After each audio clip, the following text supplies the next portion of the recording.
Good evening, Santa Monica, and welcome to the Wednesday, August 3rd, 2022 special meeting of the Santa Monica City Council. Madam Clerk, will you please call the roll? Councilmember Para. Here. Councilmember Davis. Here. Councilmember Negrete. Here. Councilmember Brock. Here. Mayor Pro Tem McCowan. Here. And do we have Councilmember De La Torre? Not yet. And Mayor Himmerich. Here. Okay, so let me make this announcement. Oh, go ahead. So this, I just want to note that this is a special meeting and public comment is restricted to only items on the agenda, not listed on the agenda. And in accordance with Charter Section 615, the adoption of all ordinances and resolutions shall be by reading of title only unless a council member present dissents. And so now we will take public comment on closed session. And Do we have any callers? No, we have no callers. So I will now go into closed session, and I'm going to turn to the city attorney and ask when he thinks we'll be back. And let me read the item, Mayor, before you guys go to closed session. Good, no problem. It's conference with labor negotiator, and its agency designated representative is the city manager, David White, and the chief people officer, Lori Gentles. The bargaining units are the ATA, the IBT, which is California Teamster Local 911, the Santa Monica Fire Executive Management Association, the Santa Monica Firefighters Local 1109 IAFF, the Municipal Employees Association, ASME Local 4819, the Management Team Association, the Public Attorneys Legal Support Staff Union, Public Attorneys Union, Santa Monica Police Officers Association, SMART TD, the International Association of Sheet, Metal, Air, Rail, and Transportation, Division Local 1785, Supervisory Team Association, and the Coalition of Santa Monica Employees. Thank you. And now I'm going to turn to the city attorney again and ask when he thinks we might be back from closed session. Expect to be back in open session by 6:30. Thank you. So we will see all of you on the other side, right, at about 6:30. And for the council members who don't remember, there is the link to the closed session, the email, and in your calendar link. So I'll see you over there. Thank you.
Good evening, Santa Monica, and welcome back to the special Wednesday, August 3rd, 2022 meeting of the Santa Monica City Council. And I'm going to turn to our city attorney. We've just returned from closed session. And do we have any report out? No, nothing to report. So now I think we are concerned because we don't have many callers. We know people are very interested in this subject. So we understand that we have been jumping back and forth between, or not really, but we've been doing public comment at 7 p.m. And we understand that people may have thought that tonight's meeting's public comment was at 7 p.m. So because of that, what we're going to do is instead of having public comment before we begin the item, we're going to hear our staff report on our next item, and we will, council will ask questions.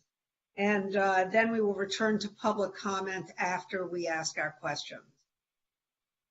So Mayor, let me call the item. So let me ask the question first. Are there any council members that have anything to report on travel since last week, since the last meeting? So I have a report, but we were hoping to do it as a larger presentation at the at our next full meeting. Is that efficient? Yeah, that's fine. Yes, that's Okay. fine. That's fine. So That'll that'll be the next regular meeting. Thank you. Okay, so the item is the adoption of, it's 11A, and it's adoption of resolutions for proposed ballot measures on November 8th, 2022, election amending Article 18 of the city charter. And Mayor, I'm going to turn it over to the city attorney. Thank you. Yes, council, the report is fairly limited because the council has seen this item twice before. So before you in the packet is a resolution that would place the charter amendments concerning rent control on the ballot in November. At issue tonight are the portions dealing with the reducing the impact of going to up to a 6% maximum general adjustment for the rent controlled units. The resolution contains the version that was suggested, one of the versions that was suggested at the last council meeting. And then in the staff report, beginning at page 8, there are a few other options listed that could be either alternatives or in addition to what is in the resolution itself. That's it. So council, any questions of staff? Do we have a staff recommendation? Well, the staff recommendation would be to consider the resolution and then any variations of that you would like to consider. I think the goal was to reduce the effect of the 6% increase that will be starting on September 1st. The resolution contains a version of a measure that would then change the maximum percentage to 0% starting in March 1st, which is 6 months of 6%, 6 months of 0%. So over the course of a year would average 3%. Understanding that if we go a full 6 months at 6%, that may require more subsidy if the council is inclined to do that. We believe that it would be possible to start the decrease as of February 1st, that would give landlords sufficient time to provide notice of the change. And then if you were to do that, go to a change as of February 1st, if you went to 0.8% instead of 0% for 7 months, that's right at 3% average for the entire year. So that would be another option. And and then we had a discussion about landlords who may not have chosen to go to 6%, but actually sent out notices at something less than 6%. Right. We could provide for some language that would be in effect. The landlords that didn't go to the full 6%, they can go to whatever change would average 3% over the course of 12 months. Yeah, and there's a case that supports our doing that. Right. Well, and so city manager. I Yeah. understand that there's a trade-off between administrative and,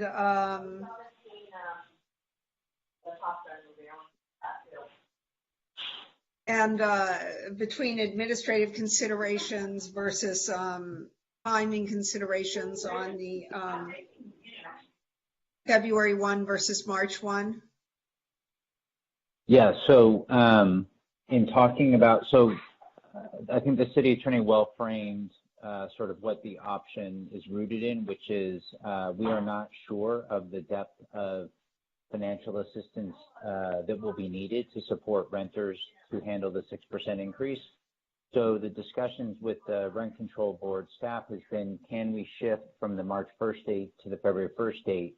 There's definitely openness to doing that, and they will certainly be partners in implementing if we change the date. It will be a lot of work for sure to make sure that we can get all the proper noticing out, but it's absolutely doable. And from my perspective, can be supportive because, again, since we don't know the depth of need, this will allow us to provide either more assistance to a certain number of households or to provide assistance to more households. Councilmember Negretti. I wanted to just ask or add, City Attorney, because I'm not able to open the staff report, I'm trying to open it. Oh, okay. That, what about the, I don't know if this is the appropriate time to talk about the rent registration fee that's charged up front, because half of that is passed through to tenants. Right. Would you like me to describe the alternatives or additions that could the council could consider that are in the staff report? Yes. Option 3 then was phrased as council may request the Rent Control Board to look at ways to reduce the tenant's share of registration fees, at least temporarily, while the impact of rent increases are being felt. That would not be a part of the charter amendment, but that may be some direction or request from the council as to the Rent Control Board. The council only has so much authority to request those things, but that probably would not be appropriate to put in the charter amendment itself, but it could be a request to the board. I was more getting towards this emergency help as we're looking at helping tenants. Right. If there's a way for the Rent Control Board to reduce that fee to the landlords, so that, because half of it is able to be passed through to tenants. So if that would be under the authority of the board. They have that authority. Okay. And then the other amendments or options, one is to provide for some kind of sunset on the changes that the voters might be approving in November. And the proposal is that the changes as far as the reduction of the cap from 6 to 3 or whatever it might be would sunset as of the end of August in 2025, 3 years from now. And it would include a requirement for the council and the Rent Control Board in the spring of 2024 to consider additional ballot measures for the 2024 November election to come up with some kind of permanent adjustment to the maximum rent increase and to allow plenty of time for that to be discussed and done at that time. So that was one of the options. And then the other option listed is what we talked about, doing the February 1st date instead of the March 1st date. Can you go back first? I'm sorry, I want to understand what you just said about the sunset. Because first you said August 2024, I'm sorry, at the end of August 2025, but if it sunsets then and nothing happens in 2024, I mean, shouldn't it be sunsetting in a year when we have an election? Well, if the sunset as of the end of August in 2025, then the voters could vote in November of 24 for a change to be effective September 1st of 25. In other words, so we don't have to be doing a mid-year kind of adjustment like we're considering now.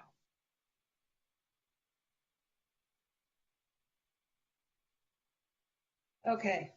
Councilmember Negretti, do you have anything that you need to follow up on with that? Well, I just wanted to be clear. The idea is that we have a conversation this idea that he just mentioned that rent control board, and there's, more conversations and studies around the sunset is so that we can come back and really take a deeper look at rent control. I mean, clearly there was community concern and a lot of misleading information that led to an overreaction that rent control was in jeopardy of ending. And that was not the intent of the alternative proposal, but rather to give really vulnerable people the help and then to look at other options for the long term. So the idea of sunsetting this is giving everybody the opportunity to get over this hump, calm everyone down and know that rent control is not ending. We want to strengthen it. Let everyone know that everyone's going to be fine. We're going to take a much broader, more robust, more in-depth look and include everybody that needs to be included in the conversation. And it may not be whatever proposal has come up in the last few days or weeks. It might be something totally different. But in essence, it's not to get rid of rent control. And I'd like to repeat that. I might get it tattooed on my chest. Do not end rent control, but rather to strengthen it. For those of us, including myself and my family who live in rent control buildings, I think the idea of the sunset is to get everyone to the other side, to have everybody feel like there's some rent stability. And then during that process, if we don't sunset it during a certain time period, we won't actually take an aggressive look at it. We need to make sure we're active about taking that look at it. So there's that language that Doug, I don't know if he needs to repeat it, that the rent control board, as much as council is allowed to be included or needed to be included, and the whole community is taking a better and deeper look at this to revise it. It's not to end rent control, though. Please, everybody understand this is a public service announcement. It is not to end rent control. Thank you. Councilmember Brock, then Councilmember Davis, then Councilmember De La Torre. So just a couple of notes to follow up on Councilmember Negretti's statements.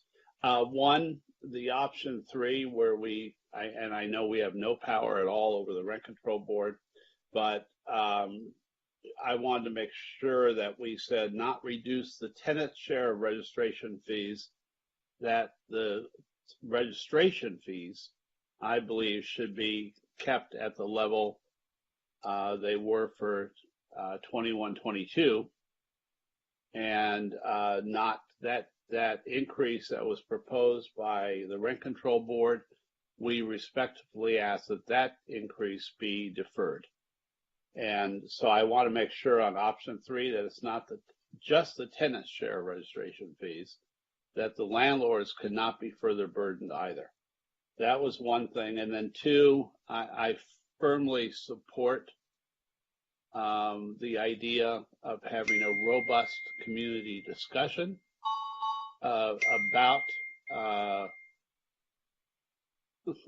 I support the view of having a robust community discussion about rent control and what we can do to make it stronger as well as more equitable for the thousands of renters in our city. I'm not sure if I would wait till the spring of 24. To be honest with you, I would prefer that it be sometime in the summer of 2023. So that there's plenty of time and months to have that discussion with all parties and come up with something and make sure the public has a chance to vet it before it goes to the ballot box. So to me, putting it up in 2024, I don't want to end up with the same type of horrendous deadline we have right now. Those are my 2, I guess, comments rather than questions. Sorry. Yeah, Councilmember Davis. So before I start, are we doing questions or comments? Because we also have public. We're obviously doing, yeah, do we have any members of the public? I think we're waiting till 7 to open the lines. Okay. Okay. So we I have do some have callers, but go ahead. Say that again, Denise, I'm sorry. She says we have callers. Okay, how many callers do we have? We have 9 callers right now. Thank you. So Councilmember Davis go, and then Councilmember De La Torre, and then maybe we should go to the callers who will backfill on each other. So there you go. All right, so I'll limit myself to questions and can do comments later then, if that's okay. Because I'd like to hear the callers first. So my first question is, with regard to this question of a sunset clause, there doesn't have to be a sunset clause for us to do a study session about rent control. Is that correct? That's correct. So we could still do a study session about rent control, but not necessarily require whatever we do tonight to sunset, in 2024, right? That's always an option, yes. And then with regard to the increase in registration fees, it's my understanding that the reason the registration fees go up is because the Rent Control Board is intended to be self-sufficient, and it needs the increase in those fees in order to effectively make its budget. So I know Councilmember Brock suggested that maybe we just shouldn't increase the registration fees, but can staff opine on whether we need the increase in registration fees in order to accommodate the Rent Control Board's budget? Rent control staff? Yeah, I mean, I don't know, but it's my understanding the registration fees are one of the primary sources of revenue for the Rent Control Board, and I don't think they're what I would call a for-profit institution. So if we were to not suggest that they not increase the registration fees, I know we don't control that, but if we were to suggest that they not increase the registration fees, would that not cause financial burden at the Rent Control Board? And I don't know if we have somebody on from rent control. All right, well, maybe I'll. Sure. This I question believe Allison is here. Oh, go ahead, Allison. I'm sorry. Good evening, Mayor Himmelrich and council members. This question is probably better addressed to Tracy Condon. She's hoping to be able to join us a little bit later, but the board voted to increase the registration fee a couple of months ago after an exhaustive study by staff to determine what our budgetary needs are. The entire rent control budget is funded by these registration fees. They are very rarely increased. We try to keep the registration fees the same over a period of years. And so typically they're only increased every 5 or 6 years, and that continues to be the pattern. But that's based on the budget of the board. Okay, and then I did see that RCB Conference 2 joined. Would that happen to be Ms. Condon? That might be, I'm not sure, it might be Dan Costello. Maybe, maybe they. Well, yes, well, I'm here. I heard Hello, Tracy's voice. yes, this is Tracy. Can you hear me? Yes, Tracy, thank you. So Tracy, maybe you can elaborate a bit. I had asked about the increase in the registration fees, and Allison did an excellent job, but maybe you can go a little more in depth. It's my understanding that the registration fees were increased due to the budgetary requirements of the Rent Control Board. Is that correct? Yes, that is correct. This year, for the first time since 2017, the Rent Control Board increased the registration fees. As Ms. Regan said, we try to do that infrequently, or approximately every 4 to 5 years. So this was the first time in 5 years. The registration fee is due by August 1st, so property owners have already paid that fee. We have collected by this time approximately 93% of the fees. So that amount has been collected. And just to emphasize what our city attorney said is all the council can do with regard to those registration fees is make a recommendation to the Rent Control Board that they limit the amount of the pass-through of that fee increase. Is that correct? Or do we control that?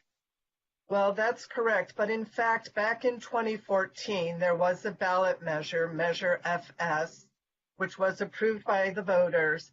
And at that, it changed the charter so that owners may pass through 50% of the registration fee to the tenants. So that is part of the rent control law itself that allows that pass-through. Something that the board has done has provided for a waiver of the registration fees for very low income seniors and disabled tenants. And the board could certainly consider expanding the criteria for owners for waivers of the registration fee. So that is something that we could consider, but it would waive the registration fee for both landlords and tenants for those units in which tenants qualified. Okay, so I guess what I'm hearing is we can't actually ask the rent control board to limit the amount of the pass-through, the increase pass-through. 50% of whatever the registration fee is has to be paid by the tenant. Is that correct? If the owner chooses to pass it through, yes, they have a right to do that. Okay, great. Thank you. Those were my questions. I'll have comments later. Councilmember Negrete, you have another question? I just wanted to be clear, is it possible going forward, since they've already paid the fees, just to be clear, if I remember correctly, did the registration, I hear you that it doesn't go up every year, but it went up, I think, over 14.5% this year. Is that correct, or do you know exactly what it was? It was increased from $198 per unit to $228 per unit. The pass-through to the tenant changed from $8.25 to $9.50 per month. So owners will be able to, I'm sorry, it changed from a pass-through of $8.25 per month to $9.50 per month. Mm-hmm. So the tenant share has gone up $1.25 per month. So out of curiosity to follow up, I hear that you're saying you can expand who the waiver goes to, but is it also possible to say, given that everyone is experiencing this increase across the board, are you saying there's no way to adjust for next August the increase so that it's lower than 14%? Maybe it's half of it. I don't know, because we don't have a report to compare I don't know what the budgetary constraints or needs are of the rent control board, so I'm trying to understand that. Well, each year the board we prepare the budget, and then the board is, under the charter, the board is authorized to set the registration fee to cover the board's reasonable and necessary expenses.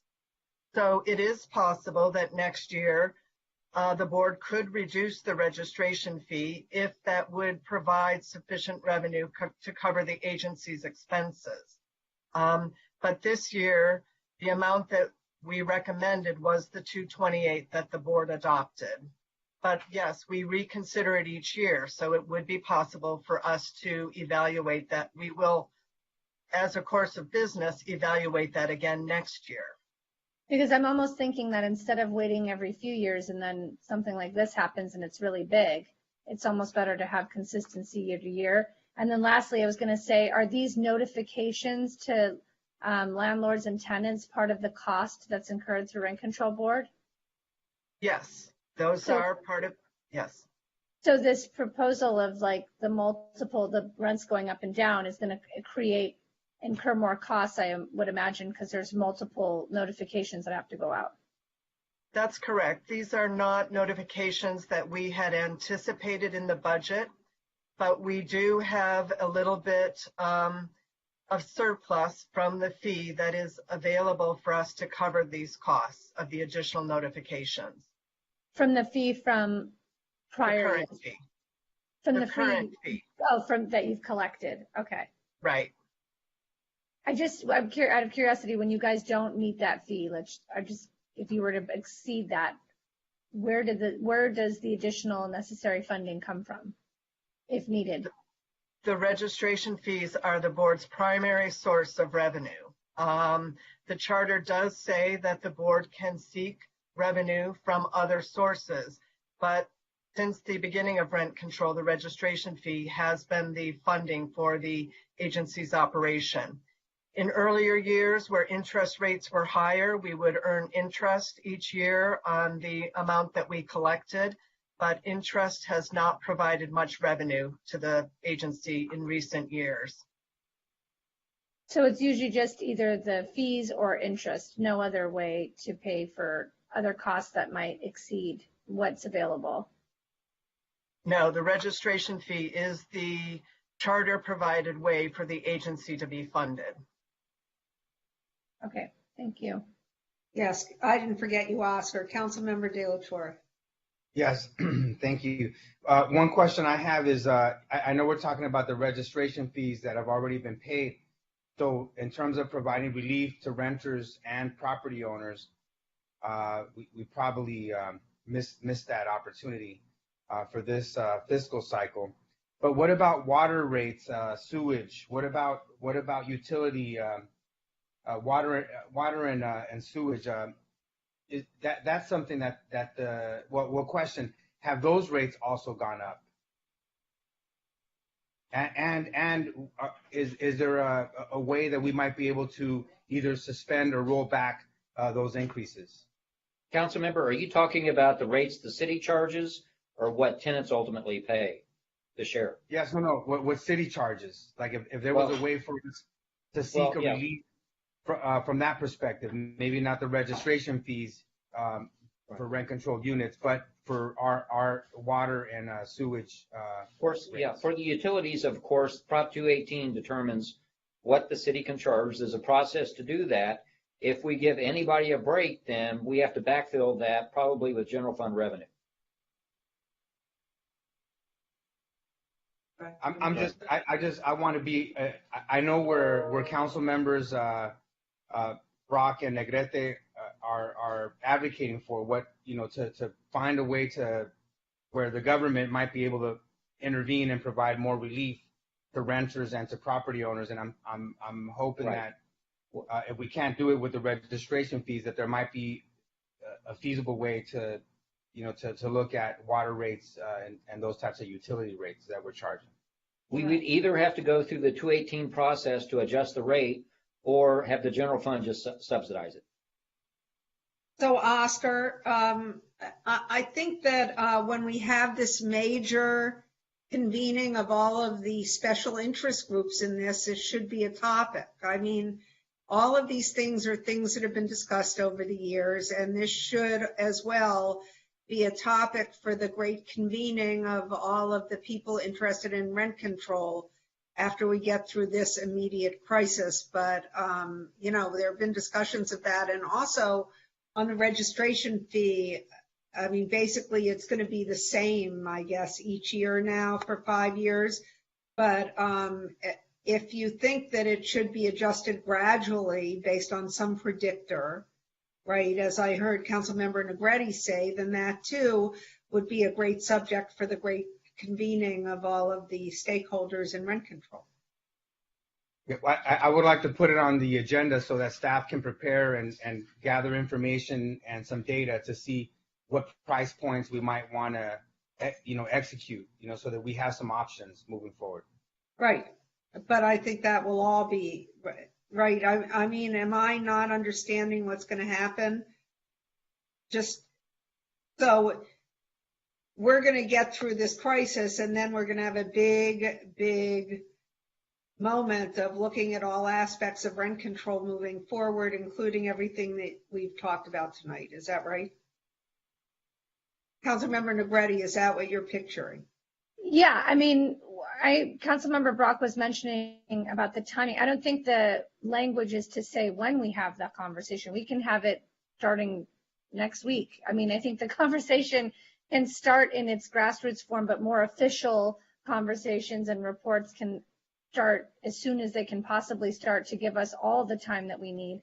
The earlier sunset is just a motivator to make those changes and have that discussion so we can come back. And again, it is all to strengthen rent control. It is not to end rent control. It is just to look at it and make it better. I really want to make that clear because there's been a lot of misinformation. And hopefully we can all be receptive of everyone at the table. It's really hard to have a discussion about something that has been the same for 43 years and people get really scared and uncomfortable with change.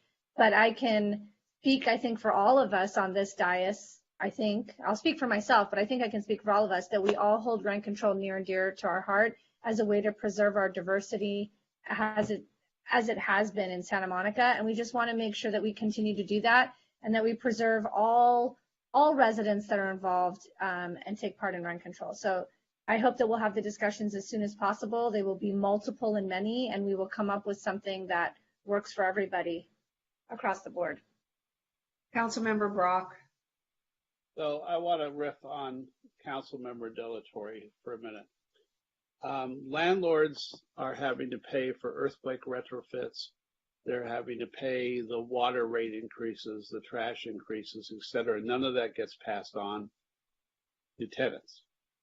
So I think, and I'm not a good mind reader, but I think that Councilmember Delatorre was trying to see if there's some way, since we're decreasing what landlords hope they would get as an increase, but that our city can't sustain right now, is there some other way to give them credit on a couple of the pass-throughs, not wait till 2025 because the crisis will be over, but try and do something starting in September for this next year where we're able to defer or eliminate one or two expenses that would normally go to landlords to show that we have good faith toward both tenants and our landlords in the city. So that was number one. And that's important to me, is that we're not waiting 3 years to try and help landlords. We know we're going to do our best to help our tenants tonight, but I don't want to keep hurting our landlords either. So we need to find a way to have a balance and recognize that some landlords, not all landlords, the same as some tenants, not all tenants, are hurt by the rent control, the fees, et cetera, and try and find a way to balance that for all of our residents.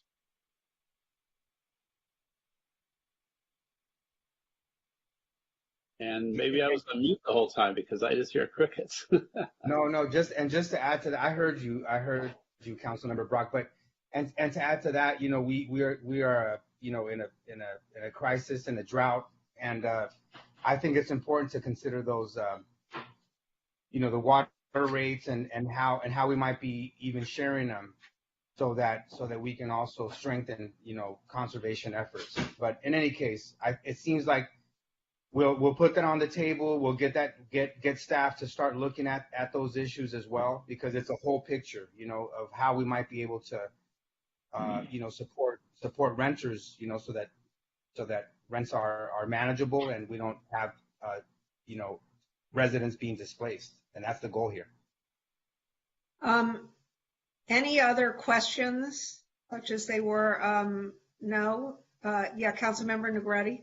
One more. I just wanted to make sure the fee that is charged for landlords to pay to find out if they're getting a fair rate of return, is that fee a deposit, or does it get returned back to them if in fact it's, I don't even know, apparently that's never been an issue, but is it a deposit or is it a fee that gets returned to them? If it is found that they are getting a fair rate of return, then it's paid, and if it isn't, I don't know, how does that work? There is no fee associated with filing a petition for a rent increase based upon a fair return. We have hearing officers as part of our staff, and that is one of the responsibilities of the hearing officers, to hold hearings to evaluate whether or not an owner is making a fair return if they file an individual increase petition. So there's no direct fee for that. But after an owner goes through the process, if it is determined that rents need to be adjusted so that they will make a fair return, then those increases are allocated among the controlled units, and the tenants pay those increases so that the owner maintains the fair return. When do the tenants have to pay them? When is it imposed? Does it go into effect the following month, the next annual rent increase? And does it exceed the maximum cap, or how does that work? It's a separate individual adjustment apart from the general adjustment that applies to all rent controlled units. So after a hearing officer issues the decision, the rent increase would go into effect with the next rent payment that is at least 30 days after the final board decision.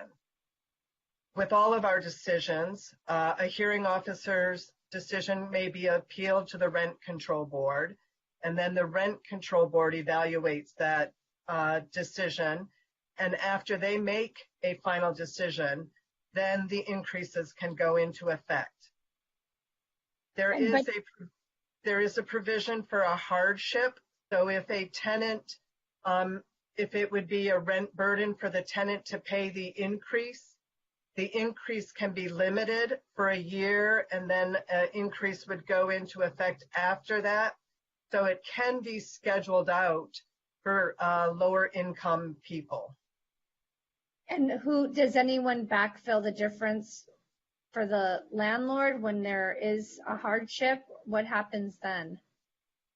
No, they just wait a little bit longer to receive that increase, the full increase. And can the full increase be above whatever cap is in place, like in this instance, 3%? Yes, the increase is apart from the cap. It's a totally dependent upon the income and expenses on the property now as compared to the income and expenses on the property in 1978, 1 year before the rent control law passed. And it's based on the total overall return from the building, not per unit, correct? That's correct. Okay. Thank you. Yes, Councilmember Brock. I have a follow-up question, Ms. Condon. How many landlords file appeals in average year? In recent years, the appeals, we have not had as many appeals as we have in previous years. The types of petitions that we hear most frequently are petitions for rent reductions, not increased petitions as we were just talking about. Not from landlords, from tenants. The appeals, I'm sorry. Never mind. Go ahead. So when the hearing officer issues a decision, either party can appeal. And I would say of the decisions we issue, probably less than 20% are appealed. I'm not absolutely certain about that. I could get back to you with a specific number. So in an average year, because I thought at our July 12th meeting that only 3 landlords a year petitioned for increases, and asking around, some of the landlords I talked to were that they felt that the die was already cast against them. So that's my question was related to, do a number of landlords come forth, or are we wrong and we're hearing from a small minority of landlords who think there's an issue, but the majority of landlords are fine? I'm trying to find out if we're defending the wrong people. I'm sorry, I think I misunderstood your question before. You're correct. We do not have a lot of these petitions filed for individual rent increases. That's what I was referring to on July 26th when I said we've only had a few of those in the past 5 to 10 years. Owners have not filed petitions for individual rent adjustments. We've had just a few of those. Is the process to file onerous, or do you feel the landlords are doing this fine and they have decided that, or have they decided it wouldn't do them any good? I guess there's 3 options there. I'm trying to find out if the process is onerous, or if in reality the landlords are doing fine and we shouldn't be as concerned. Well, it is a process that requires documentation. We look at the expenses and income in 1978. At that time, when rent control passed, property owners were required to register the rents in effect as well as the expenses on the property. So we have within our records the income and expenses from 1978.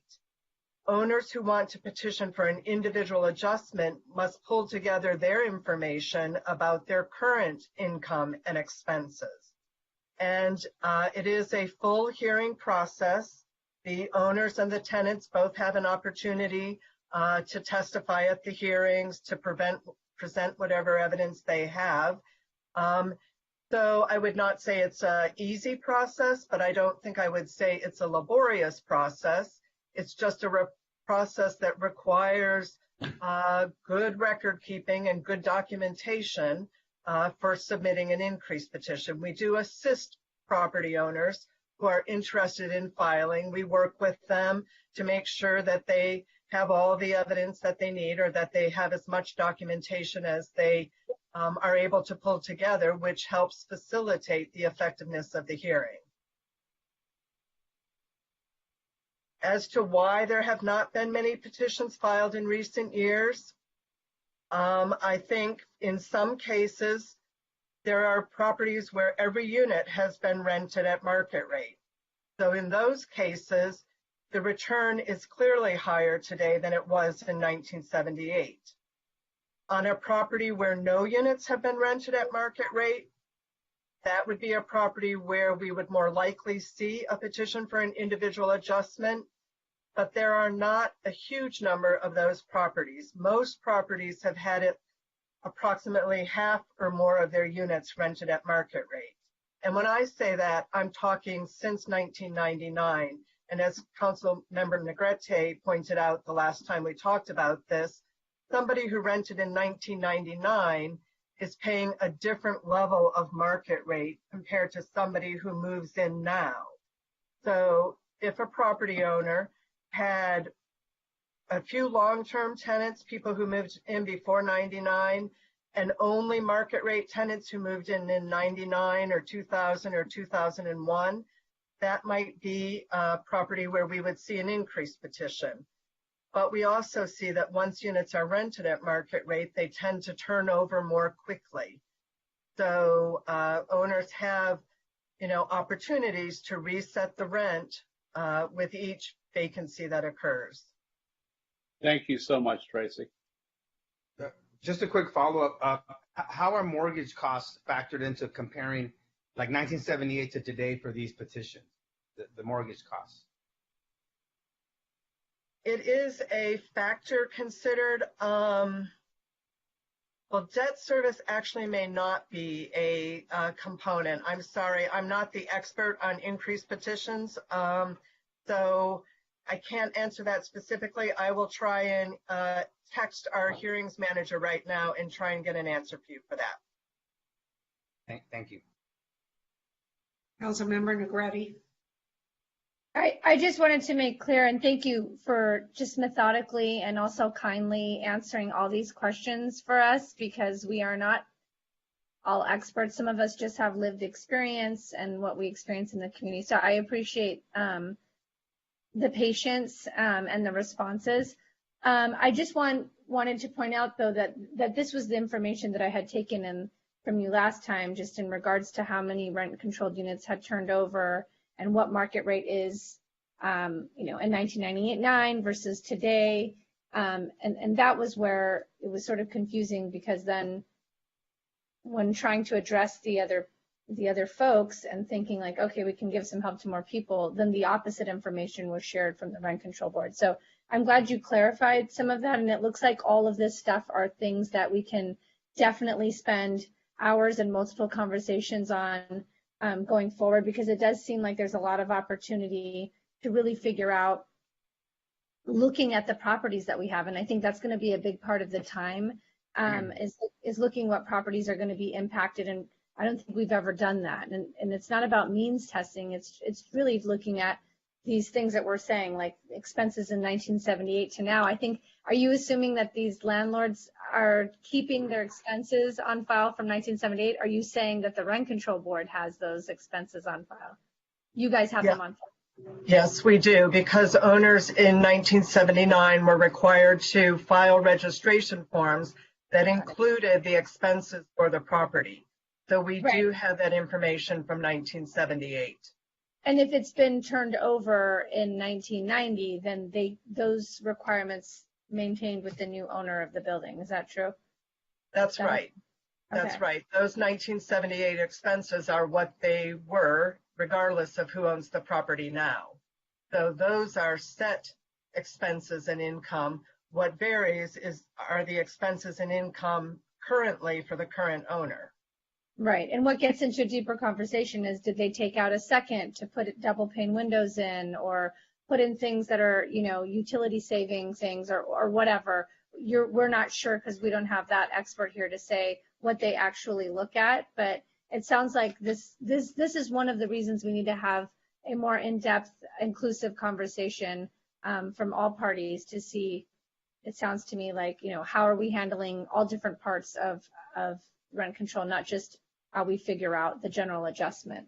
But I just wanted to also wholeheartedly thank you for always being kind. And I'm sure it's frustrating having to answer these questions, but I really appreciate it. No, it's not frustrating at all. I'm very happy to be here with you and to be answering these questions. And I will also make a commitment to participate in the type of discussion that you're talking about in the study sessions. I think that would be a very valuable thing for us to do.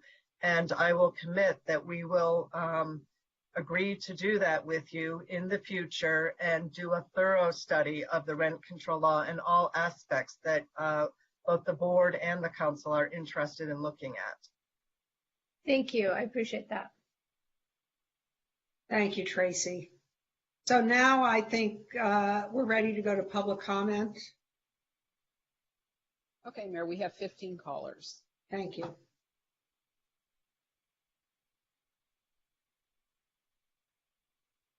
Esther, you can bring in the first caller. Welcome, Wendy Bryan. You're in the meeting and your time starts now. Hi, good evening, Mayor Rich and City Council. My name's Wendy Bryan, and I've been a resident of Santa Monica for 7.5 years and self-employed with no car, so most, if not all, of my income is spent within the city limits, and I love this city a lot. But I gave 30 days notice today to vacate because of my rent increase of $170 a month with only 30 days notice. I live in deed restricted affordable housing for Santa Monica standards, and I've been really grateful to live at Olympic Studio Lofts. It's one of the best places that I have lived at as an adult. It's managed well, it's quiet, clean. I started at $14.95 a month in 2015. It didn't go up for a couple years, and then it went up prior to COVID, 9.3% every year. And you finally pushed me out. 2009 for a 450 square foot apartment is finally not worth it, and it breaks my heart to give 30 days notice. But a 9.3% increase right after COVID, and I was here, and I paid during COVID every month on time. And what's even kind of sleazy is these landlords gave me 30 days notice June 19th and then prorated July, didn't even wait for August 1st.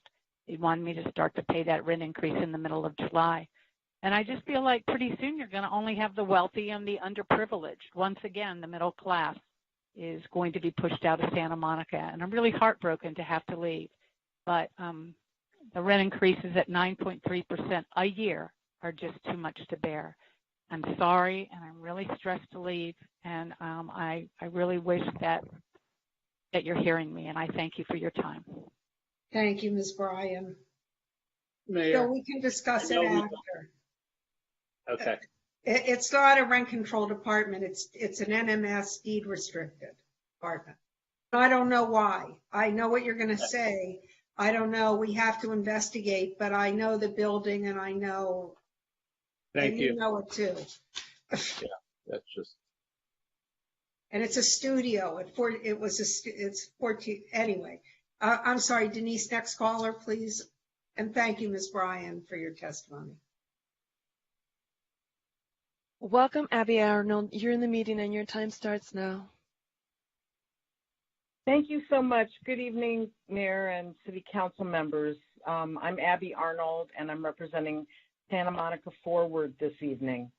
Our organization, Santa Monica Forward, supports the Rent Control Board's original proposal of 3% cap. We strongly oppose adding a sunset date, delaying implementation, or any other modification that creates uncertainty for renters or a windfall for landlords. We also believe that the ballot arguments for the measure should be made by the Rent Control Board who are the charter designated policymakers on rent control. Let's not mix up the charter designated authority here. This council gave Santa Monica quite a fright last week with the middle of the night last minute amendment that the public had not seen before. Please avoid repeating that same mistake this week.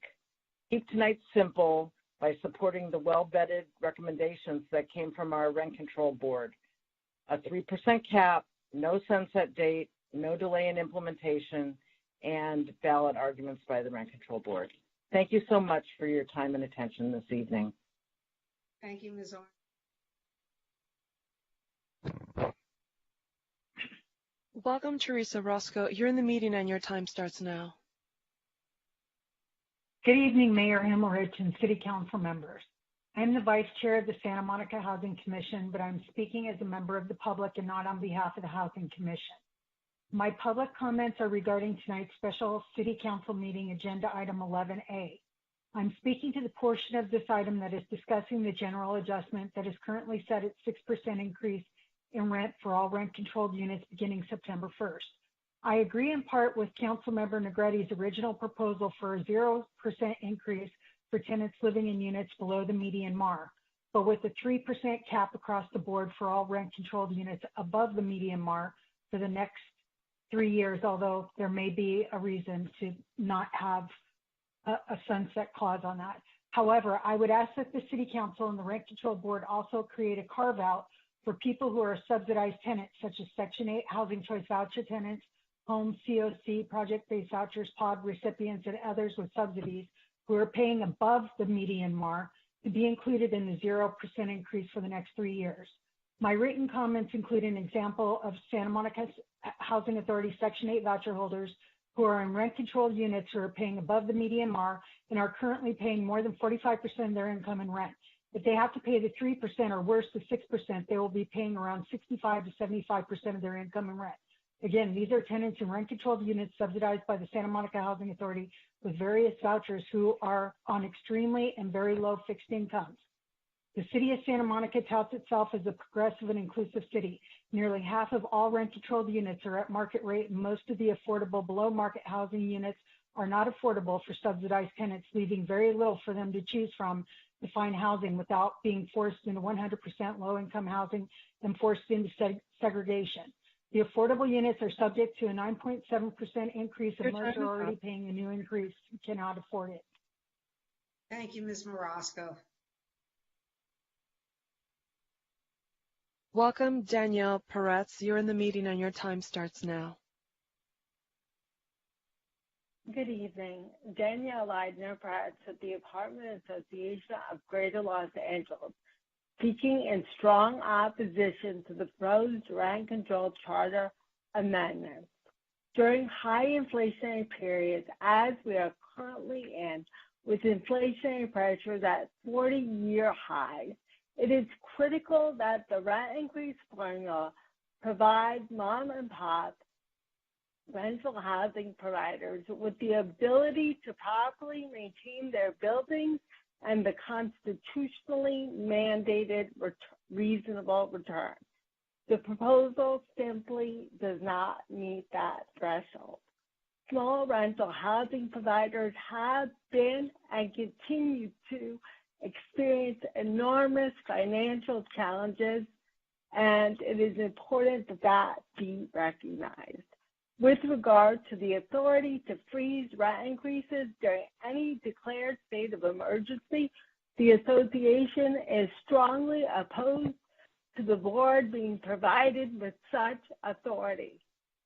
They are not the city's governing body and should not be granted the proposed emergency powers, far exceeding the emergency powers that localities have exercised during the pandemic. Unbalanced regulations, such as those being proposed, merely compel small business housing providers out of business and further erode available affordable rental housing.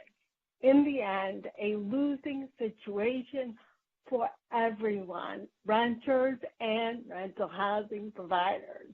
After more than 4 decades of similar Your time is regulations, up.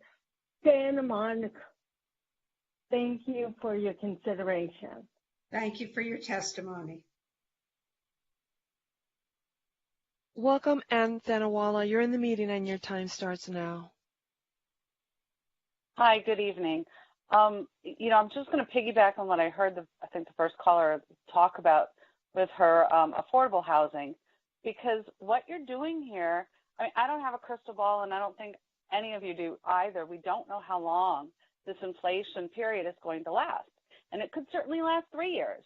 And then what happens is the people at the bottom are going to get a 3% increase, and then another 3% increase, and another 3% increase. And soon they'll all go the way of that one speaker. And no one's talking about that. No one's also talking about what kind of subsidies are going to come to help bridge that gap, because just a scheduled out, as Tracy had mentioned, is for 1 year. And then what?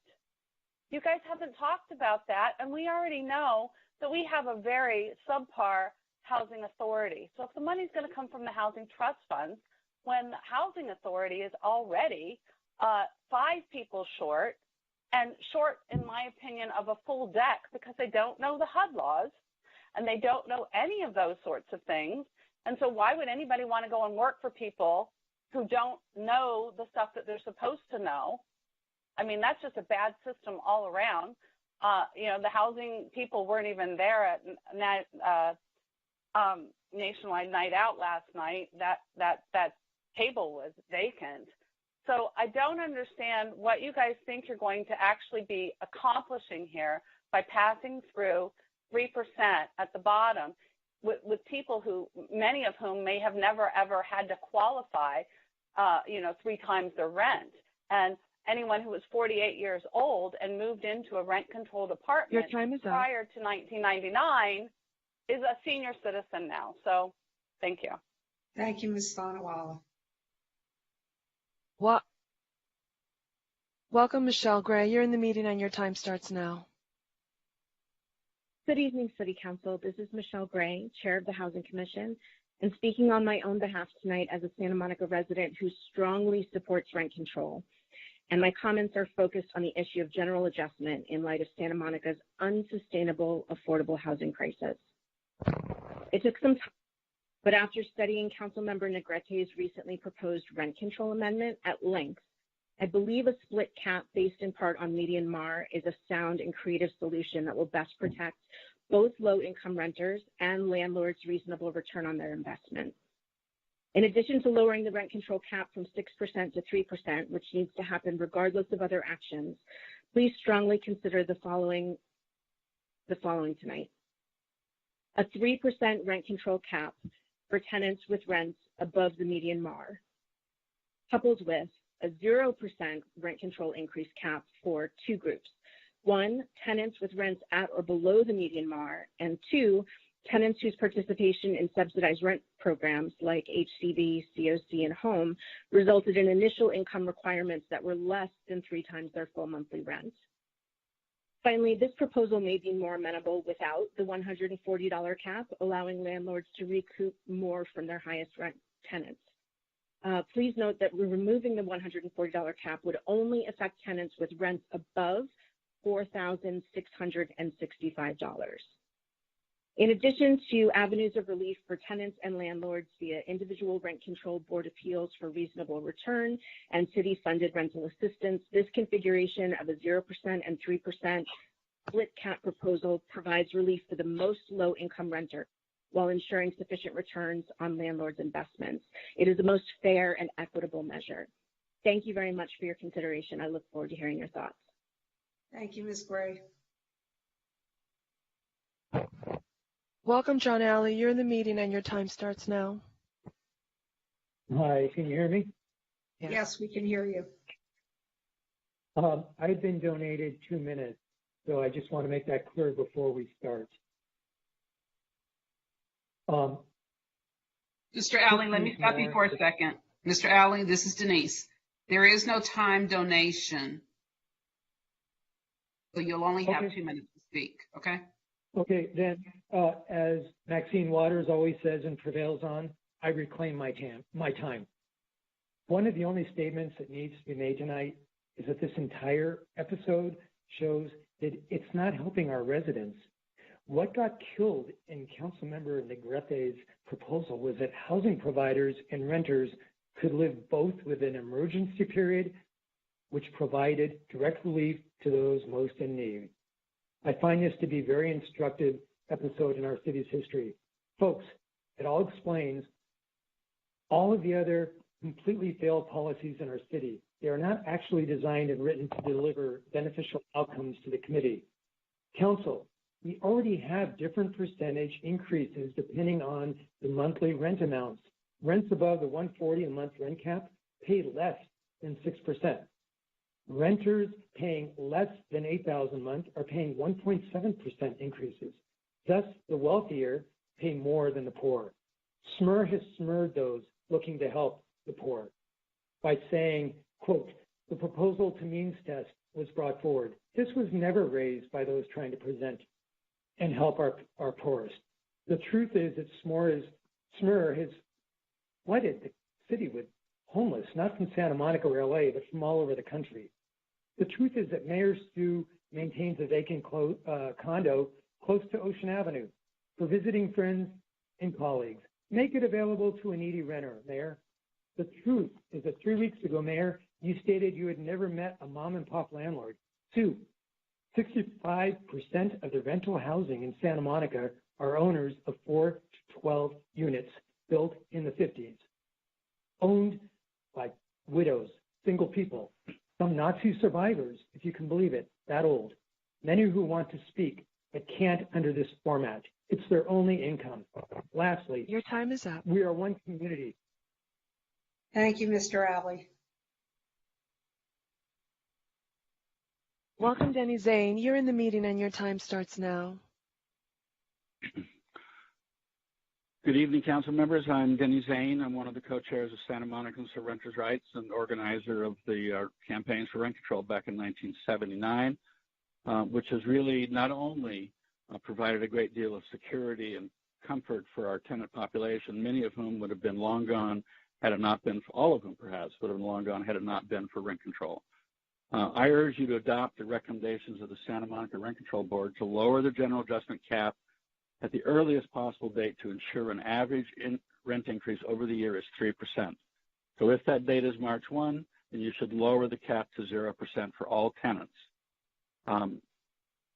Amend the charter also to provide for a long-term general adjustment cap of 3%. And I urge you to do these things without sunset. There is really no need for a sunset. A dialogue can take place absent the sunset, and I do believe that if you create a sunset, you're simply going to raise the apprehension of tenants about what kind of changes to rent control you envision. I don't think that will calm down the community.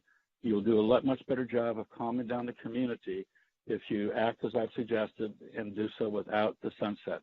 In addition, I urge you to provide the Rent Control Board with authority to reduce the general adjustment upon declaration of an emergency, not by the Rent Control Board, but by the state, the county, or the city itself. The Rent Control Board would have no authority to act to create a declaration of emergency. Only you, the state, or the county would do that. We urge you also to direct staff to come back with local eviction moratorium to ensure stability in the course of this transition. While the increase is 6% in the first few months, and direct staff to come back with a program to provide financial assistance in the short term to any renter who is significantly and adversely affected by implementation of the 6%. Your time is up. The current cap. So thank you very much, but I urge you again, sunset only creates apprehension. Thank you. So this next speaker is has a translator, so we'll get additional time for that. Good. Thank you. You're welcome. Welcome, Cristina Navarro. You're in the meeting and your time starts now. Good evening, council member. My name is Cristina Navarro, and I am member for the Unite Here Local 11, and I work in Beverly Hills Hotels like housekeeping. and 17 years, and I live in Santa Monica in affordable housing. Please limit 3%, like Oakland. Thank you very much. Thank you, Ms. Navarro.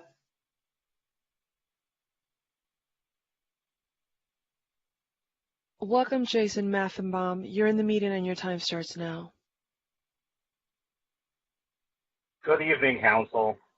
As a rent control renter in Santa Monica, I'm happy to see that the focus of this evening is the Rent Control Board proposal to even out the increase this year for everyone to 3%, and not the proposal from last week that sought to pick winners and losers among the residents of this city. I would add that I don't see any reason to sunset this when this is clearly the long-term solution supported by the public. Don't just kick the can down the road and plunge us back into the same crisis in 2 years. Finally, I want to express my concern that at no point has it been mentioned nor disclosed by Councilmember Negrete that she herself would have been a recipient of the 4-year rent freeze under her surprise late-night proposal last week. City Council members should not be seeking to exploit a crisis to personally benefit themselves at the expense of a significant portion of their constituents. And I'm concerned that Councilmember Negrete wants the current proposal to have a sunset so that she gets another crack at her self-serving proposal from last week. Thank you for your time. Thank you, Mr. Mathenbaum. Welcome, Richard Moore. You're in the meeting and your time starts now.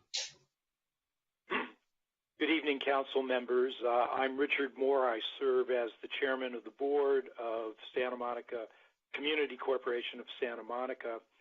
As you probably know, Community Corporation has partnered with the city of Santa Monica for 40 years to acquire and build affordable housing. We now manage close to 100 buildings and 1,800 units. I'm here today to support the proposed charter amendment, but we have one concern. By way of background, in the first year of COVID, Community Corporation did not raise rents at all. This year, when the Rent Control Board allowed a 6% increase, we only increased rents 3%. It would seem from the wording of Section A4 that we will have to reduce our 3% rent increase to 0% starting March 1st. This would leave us with just a 1.5 increase for the year. Given our own issues with rising costs, this will make it difficult for a community corporation to continue to provide quality, affordable housing and remain financially sound. So I really think that that provision in the resolution has to be revisited so as not to punish people who did the right thing and kept rents low. Thank you. Thank you, Mr. Moore. Welcome, Elizabeth Lear. You're in the meeting and your time starts now. Hi. Thank you for letting me speak. When you guys first went back into in-person meetings, I waited till the last to be the last speaker of the night to tell you about this, what this impending increase was going to do to people. We didn't hear much. The public didn't hear much unless you did attend rent control meetings. But I want to tell people now that depending on how they craft this ballot measure and the messaging that goes out from landlords, and we got a few of them on the council, that there is a big possibility people will be confused and they will vote against their own interests, and we could have 6% this year, 6% next year. I wish that our rent control departments, that our rent control commissioners, and that our city council and all the city staff had thought about this like a lot of us did at the beginning of the pandemic, that we were in for a wild ride economically around the world. This is, I think, to me, somewhat of a dereliction of duty that more wasn't done sooner. This is at the last minute for this ballot proposal, and we will be subjected to all sorts of propaganda before November. So this is something that needs to be carefully looked at for the future. And I would suggest certain things like community land trusts and things that can help people here in Santa Monica. And just beware, the more we build, the less water we will have, the more expensive water will be, and landlords, they will want to pass it on to the tenants. So they will fight for that. So I would say, let's not build so much. Let's be really careful about what we build and look at other options like community land trust. Thank you. Thank you, Ms. Lear. Welcome, Sonia Sultan. You're in the meeting and your time starts now. Oh, good evening, council members. At tonight's meeting, I urge you to place on the November ballot a measure which will do the following. First, lower the general adjustment, ensure that the average rent increase for the year is 3%, and two, amend the city charter to provide for a long-term general adjustment cap of 3% without a sunset. Saying no to a sunset provision is vital both to community stability, because that's really one of the main focuses of rent control, and because renters who have been living under the Damocles sword of a threatened 6% rent increase should not be subjected to the ongoing fear, uncertainty, and mental health stress of another looming rent increase in upcoming years, whether it's 2 or 3 or 4 years. Renters need certainty. Landlords need certainty. Our entire community needs certainty to enable us to begin to come together and focus on addressing all the other problems that we as a society face during these uncertain times. We can still have that community-wide discussion of rent control that Tracy from the Rent Board just committed to participating in, and I, for one, commit to participating in that conversation as well. And I would also like to express the appreciation of residents of our city for all the hard work of Tracy Condon, General Counsel Allison Regan, and members of the Rent Control Board for all their efforts to bring these issues to our attention and to formulate policies that will benefit not only renters, but our entire community. Thank you. Thank you, Ms. Sultan. Welcome, Willow Evans. You're in the meeting and your time starts now. Good evening, Mayor Himmelrich and the City Council.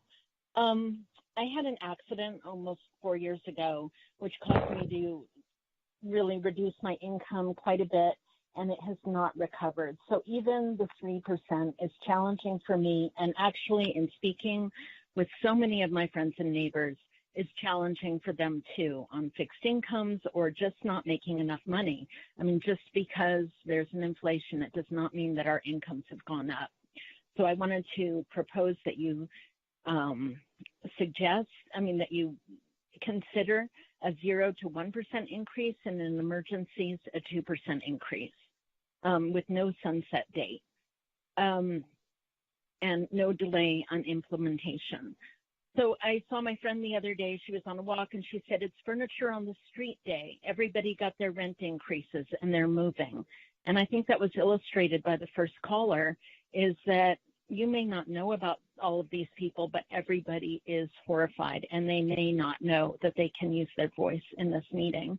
I wanted to also point out, when I bring up landlord fees on our rent increase, everybody just says, well, they're allowed to do that. But I want you to consider, like, my landlord fees are almost as much as my rent increase. So overall, these are huge adjustments to our rent in a direction that makes many of us gravely challenged. I don't want this to lead to a mass exodus, as we have really wonderful people living in the city. I love it very much. I've been here since 1986. Just to point out, my neighbor's rent went up $200, and she lives in the same building as I do. $200 a month. And I would like to say that our homes need to be something that we can depend on. And we have to depend that we can pay for it. Thank you very much for calling in, Ms. Evans, and sharing your comments. Thank you. Welcome, Carolyn Terosas. You're in the meeting and your time starts now. Good evening, honorable council members. This is Carolyn Chiroses. I'm a duly elected member of the Santa Monica Rent Control Board, and I urge you tonight to place people over profit. Our Rent Control Board for several months, starting in January, has considered at public comment and in the community a series of good governance measures. As soon as we determined CPI increase starting in September of this year, we urged council, both through the media, individual communications, and at the public rent control board meetings, to take action. Yet here we are in August. I urge you to place tonight a 3% cap on our rent increases, similar to what other jurisdictions around the state have done. We pride ourselves on being progressive, on being innovative, yet here we are again not having taken action. I can commit to you that we are committed to examining this issue, but I can tell you that a sunset of the rent cap is destabilizing for our community, and 4 years is certainly not enough. Imposing a sunset is not part and parcel to making sure that we examine this issue. We can examine this issue irrespective of whether or not we place a sunset provision, and I would urge you not to do that tonight. Any suggestion to defund the Rent Control Board is very destabilizing. We have a staff of 25 excellent experts in their field, and we have been examining this issue, looking at a fiscal analysis year over year. So please, I urge you to come to our meetings, engage with us, and look at the analysis that our expert staff has done. I would also urge you to look at our housing trust fund to determine how we help our deed-restricted tenants, how we help folks who are financially unstable. But I do not want to turn into a city that only is available and accessible to the wealthy few. That is why rent control is so vital to the makeup of what we consider the core of Santa Monica. And I would also encourage you. Thank you. Thank you, Ms. DeRosas. Welcome, Michael Zoloff. You're in the meeting and your time starts now. Good evening. Michael Zoloff speaking tonight as a co-chair of Santa Monicans for Renters' Rights. My co-chair, Denny Zane, has set forth SMERS positions, and I won't take the time to repeat that. I just wanted to make a few other points. First, I wanted to thank Council Member Negrete for her comments in the press on Monday, recognizing that even with good intentions, it's important that any major change in rent control law be vetted deeply, and that as somebody who was there with you at 1 to 4 in the morning during the last discussion, that was not an adequate opportunity for that. So I appreciate that recognition. And I also want to say that SMERS very open and ready to participate with anyone in discussions of rent controls and ways we can make it stronger and better. There have been changes over the years. The very advocacy that we made to lower the cap to 3%, and the letter we sent in on June 26th was all about changing the rent control charter, et cetera. So when it's appropriate, we're happy to engage in that. But there's no reason to have a sunset to do that. The community is obviously very engaged on this issue. The Rent Control Board, we, the organization that brought forward rent control into the city, are engaged. You're engaged. There's really no need for that. And quite frankly, it's difficult to see what it serves the renters to have a sunset on a provision. If there's something that is better that comes forward that can be put on the ballot, regardless of whether there's a sunset, and if there isn't, then there's no reason to have another set of elections. So I'd also like to support the idea that it should be 3% for all landlords. If they've done less than 6%, then it needs to be adjusted that way. And I suggest you give the Rent Control Board the power to issue regulations to make that happen as part of the charter. And finally, I'd just like to say that your time is committed to helping both landlords who serve low-income renters and low-income renters, and pass the Citizens Initiative that will give you the money to do that for both of them as provided therein. Thank you, Michael. For those of you who missed it, Michael Zoloff is my husband. Welcome, Phyllis Dudek. You're in the meeting and your time starts now.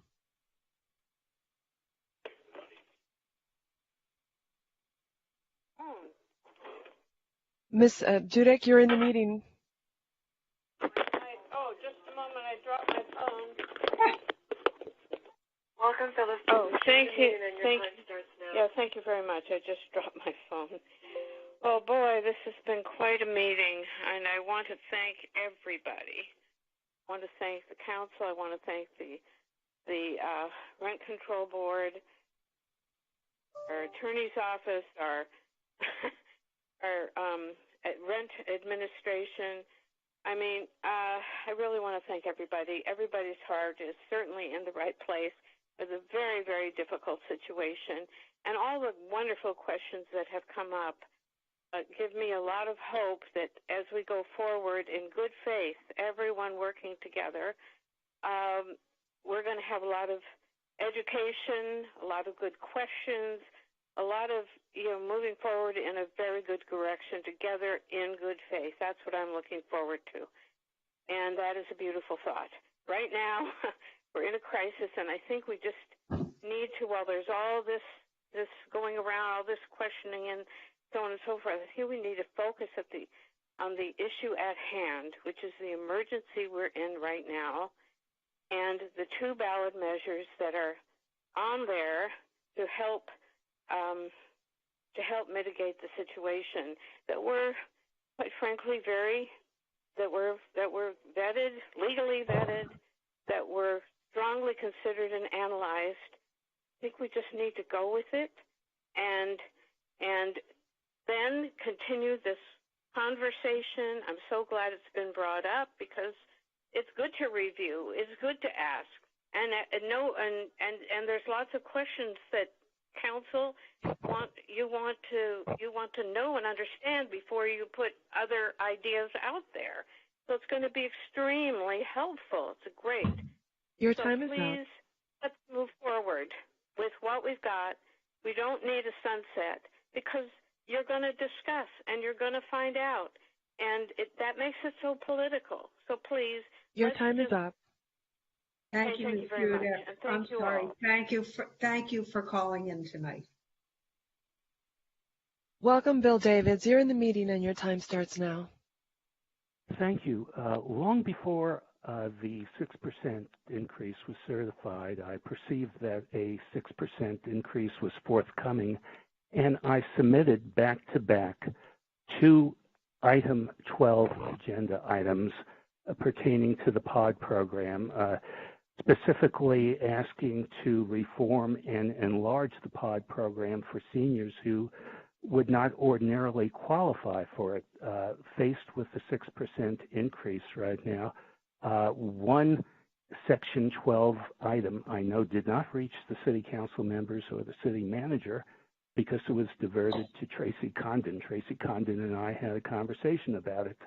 The other was diverted to Andy Agel over at Housing, and I was told that a staff report was forthcoming. As far as I know, no staff report has been forthcoming about reforming and enlarging the POD program for seniors.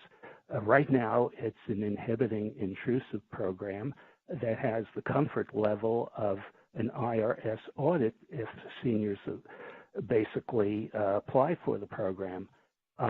Essentially, I hope the City Council realizes that besides the fact that when seniors leave, when long-term tenants leave their apartments, not only do rents rise to market rate, I've been here for 32 years, but also the value of each and every rent-controlled building appreciates in value when long-term tenants leave. So I hope you take that into consideration. The POD program has to be reformed under these economic circumstances. More seniors must be made eligible for the POD program. And I hope there is a realization that not only do apartments rise to market rates, but also the values of the apartment buildings in turn Your time is up. rise in value as well. Thank you. Thank you, Mr. Davids. Welcome, Denise McGranahan. You're in the meeting and your time starts now.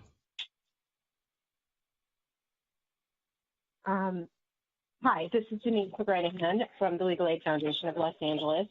I have a few comments I want to make. LAPLA supports rent control's ballot proposal of reducing the rent increase from 6 to 3% with no sunset. But to reiterate, we want to make sure that those who cannot afford the increase be given rental assistance before they receive 3-day notices, or within the 3-day notice period if possible. The proposal to use a median rent level as a benchmark for whether or not a person gets an increase is not a tailored tool because there are residents who are rent burdened both above and below the median. Our experience at LAFLA is that there are a significant number of tenants who are rent burdened now, even if they weren't when they moved in. Given COVID and inflation, many of our clients may be facing eviction when the county moratorium expires, which will be for sure before the end of the year or by the end of the year. Our clients are financially strained due to increases in rent, not just in rent-controlled units, but also those in affordable units. The HPP rent increases, when the one person who mentioned over 9%, they're determined by using the area median income, and that has gone up a lot. So those HPP units occupied by Section 8 tenants are covered by the Tenant Protection Act with a limit of 10% rent increase, but those who are not on the Section 8 program would not get a 10% limit. So I'm concerned about those tenants in the HPP units and whether or not the city has any tools to limit those rent increases for HPP units. And finally, I want to say that for Section 8 tenants, many of our clients are rent burdened because they have to pay over the payment standards. And if possible, the housing authority should request from HUD an increase in our payment standards. I believe that these payment standards are now 5 years old. Just can I finish my sentence? Are not that much different than the rest of Los Angeles, but rents here are much higher, possibly highest in the country. Thank you very much. Thank you, Ms. McGranahan. That completes public input on this item. Councilmember Negretti. Okay, sorry. Well, a couple things. I wanted to say that setting forth policy is always intended to benefit the community as a whole. And us as council members, we're a part of that community. And so sometimes we fall into both pockets. But I just wanted to make that point. I also wanted to just say quickly, somebody made a comment about the rent-controlled units turning to market rate, which increases the value of the building. That value is not realized until those buildings are sold. And that is one of the things that concerns me about rent-controlled buildings. But more importantly, I want to make clear for the maybe 27th and final time that I hear a lot of angst in the community, and I know a lot of it is genuine angst from people who actually, follow along and were confused or concerned and maybe have had some time to digest the information that was proposed, and maybe are not as concerned, but maybe are still confused, which is why I realize we need to have a much broader conversation. But if I noticed in the calls, and this goes to the thousands of emails and to the people who lined the back of my apartment to have a meeting about the idea that there are a lot of people who can't afford the 3%, even at that. It's 2%, 1%, 0%. So the intention of the proposal, because I've heard a lot of phrases from certain political groups out in the community like ill-conceived. It was not ill-conceived because I would assume the other council members were trying to do something that would harm rent control or the residents. It was in fact the opposite. It was to preserve those people that were presumably more vulnerable in their units, and it was a response to comments made by both Rent Control Board and renters and other constituents in the community. I also wanted to point out that June 26th was when we got those letters from Rent Control Board, not any sooner than that. So all of this feels like we're in a rush. And there does feel like there's sort of this shifting of whose fault it is. I just want to point out again, as council members, we're up here focused on a lot of things, and Rent Control Board is focused on rent control. So here we are now. There was a proposal that was proposed that I want to make clear.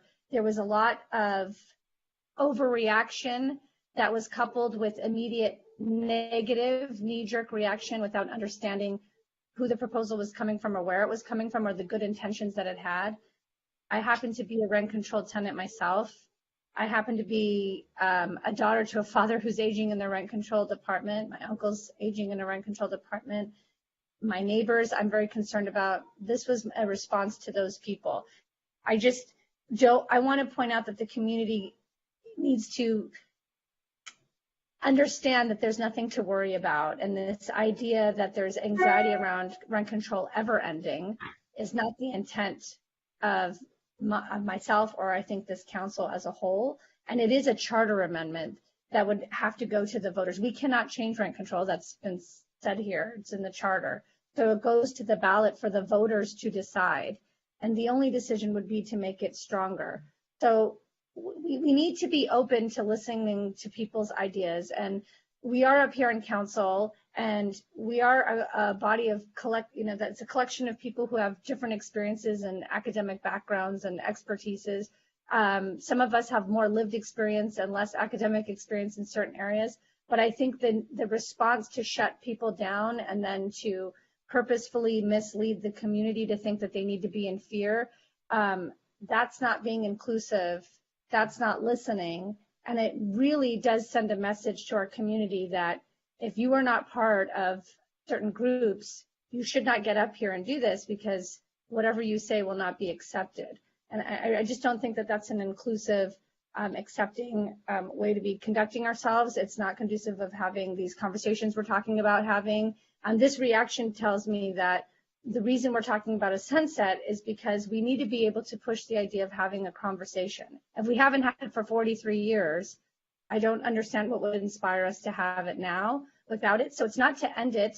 It's to say, let's really push ourselves and make ourselves have a date to look at it. It's a reason to make sure we're strengthening it. And in the end, if the goal is not to change it and to raise rents and make everybody come out and think that they need to rally about anything, that's not the point. I want everyone to calm down and relax and know that no one's taking away rent control. And please, be careful what you're misled to believe and what's behind that, because anybody taking any more than 2 seconds into it and reading a social media post or an email would note that that was not the intention. There's no intention to mislead anyone to thinking that we're trying to get rid of rent control. So I'm trying to understand why a sunset is not acceptable so that we can have a conversation, because I spoke to the community members that, I was told I didn't include last time, who said that they agreed that a sunset clause would be okay so that we could come back and have a broader discussion about it. And now I'm feeling like it's just a take it or leave it plan, and sure, we'll talk about it, but I don't understand how we will be committed to that without a sunset clause. And this is my question to the rest of the council, is how we feel about that, and why, for those of you who have been here longer, the idea of a sunset is all of a sudden putting us in this frantic, emergency again. I just really want the community to understand that the franticness was created. That was a creation of emails that went out and people saying, it wasn't a nice response. I was called names and things went out there. It was not the intention. It was everything but the opposite, was to help serve people who needed it the most. And so I'm just so disheartened that the groups that are out there that really pose as being progressive, I thought we were all coming together on this, and I hope we can still come together on this and agree that, yes, you're right, it came up at the last hour. My God, I am human. I am so sorry, Santa Monica, that something came up and we brought an amendment like we have done for many meetings at the umpteenth hour. It was the time that it came up. It was discussion that had, and it was not intended to scare everybody out of their wits to forward emails or to be worried about their rents. It is just merely now we're talking about it. So here we are. So the sunset is merely just to have a date so we can have that conversation. And I just want to make that clear. Councilmember Parr, then Councilmember Davis. Oops.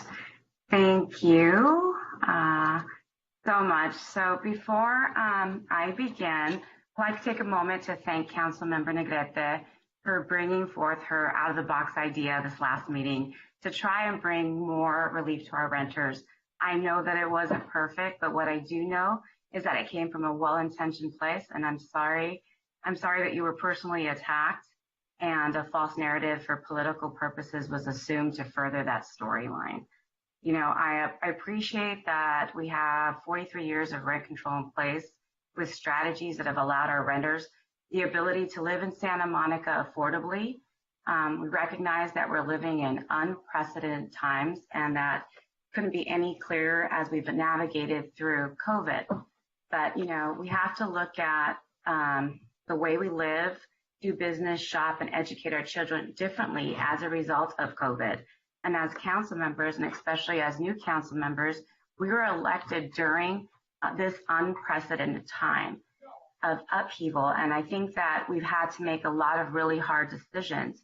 And so I also have been looking at this time and place right now as a time of opportunity. And so right now, I really feel that we have an opportunity to reevaluate and look at how we can reimagine, how we can do things differently and make them even better. And that's what I see before us today. I see it as an opportunity to make rent control for our community even better. And that's why I'll be supporting the sunset clause. And I'll be asking and directing our rent control board to please take the next few years to analyze other programs and think out of the box, just like Councilmember Negrete did, on ways that we can improve our program. Thank you.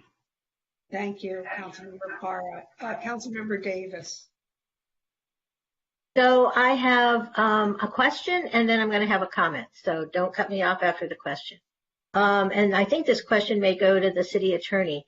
We did hear from Mr. Moore, who is the chairman of the board of CCSM, about landlords who did not take advantage of the full 6% opportunity and only raised rents. Is there some way to accommodate people who, as of upcoming September 1st, raise rents 3% or less so that they still might have a 3% average over the course of the year? And I just don't know the answer to that. Yes, we could include some language in the charter amendment to account for that. To account for the math that if you don't go to the full 6%, you can do whatever it takes to stay at 3% average for the 12 months. Okay, great. Thank you. So that answers my question. So now's my comment.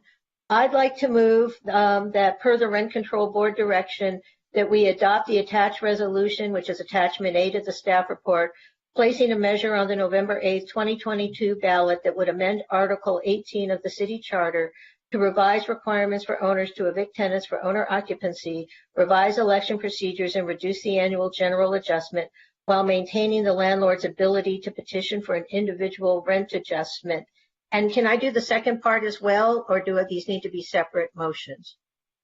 You can make one motion with whatever changes you want to include in the draft resolution. Okay, and two, per council direction, adopt the attached resolution, attachment B to the staff report, placing a measure on the November 8th, 2022 ballot that would amend Article 18 of the city charter to authorize the Rent Control Board to freeze or modify otherwise allowed annual general adjustments to rent ceilings during a declared state of emergency by the President of the United States, the Governor, the County of Los Angeles, or upon a declaration of a local emergency by the City Council or Director of Emergency Services while maintaining the landlord's ability to petition for an individual rent adjustment. And I would like to make those motions with the following changes.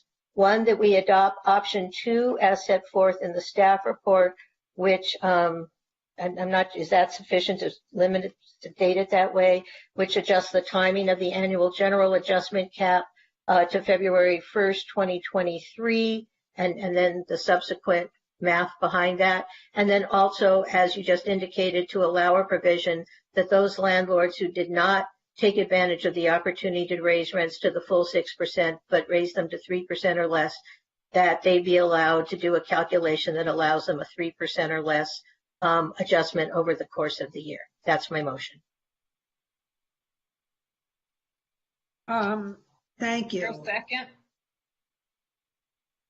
Do I hear a second? Second. So moved by Davis, seconded by McCowan. Do we have any discussion? Councilmember De La Torre. No, I have a substitute motion that I want to present. Okay. So I appreciate, all the work that has gone into looking at an alternative. And, I joined Councilwoman Negrete in that alternative plan because of all the emails, all the calls we received, and we're trying to find a way to have an equitable strategy here. How do we, and really that comes down to how do we provide more rent relief to those that are most rent burdened? And I think it's real important for us to do that, So I wanted to suggest that we do a, the assessment that we presented in the alternative plan would give a zero rent increase, which is better than the 3% for those renters that are, at the 50%. All of those that are below the median MAR, right? So below the median MAR, it would be a 0% increase. And the reason why we need to do that is because we hear the callers. We're hearing people say, hey, they can't take that 3%. I mean, it's very difficult for people on fixed incomes, especially our senior citizens, people who are struggling, with inflation, but yet their income is not going up. We need to do something for them. And a 3% across the board does nothing for them. So I want to propose that we, a substitute motion where we look at giving a 0% increase for all those renters below the median MAR. And then for those above the median MAR, a 4% increase. So instead of a 6%, we would support a 4% increase. It would only be for 2 years. So it gives us an opportunity for us to assess and come back and have that robust discussion, find ways that we can mitigate, increases and what causes, property owners to increase rents, everything from water, sewage, registration fees. We can have all those discussions. But one thing also that I want to assure is that nonprofits would be exempt. So those those nonprofits that provide deed restricted affordable housing would be exempt. And also there was a caller that talked about those receiving Section 8 or HPP units, that we would also exempt them as well. So anyone that is receiving some subsidized rent from the Santa Monica Housing Authority, that we would exempt those renters, so that we can provide the most amount of relief for those renters in the city of Santa Monica that need the most help now.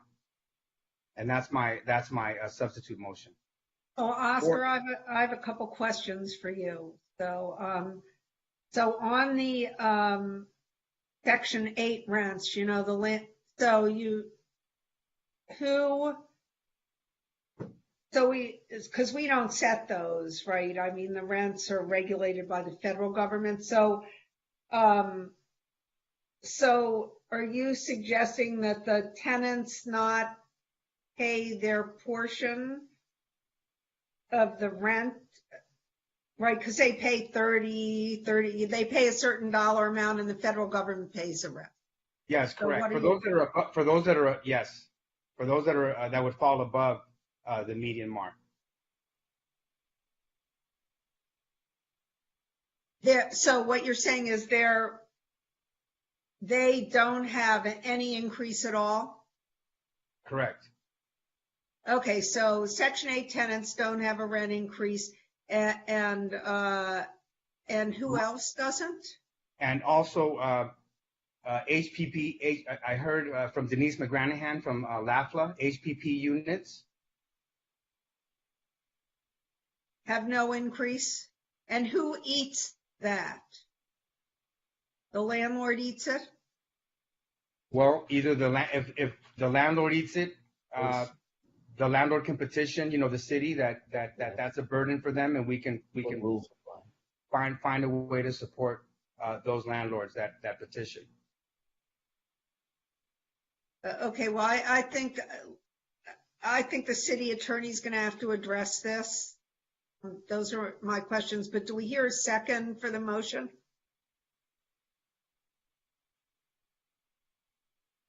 I'm not even, can you repeat Sorry, can you repeat the motion in its totality?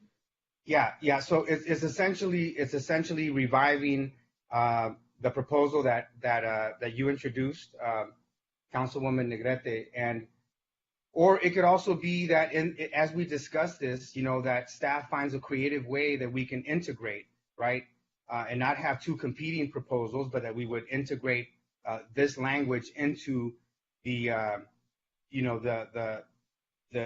first rent control board proposal, right? So what I'm suggesting is that it would be a two-year sunset on what I'm suggesting.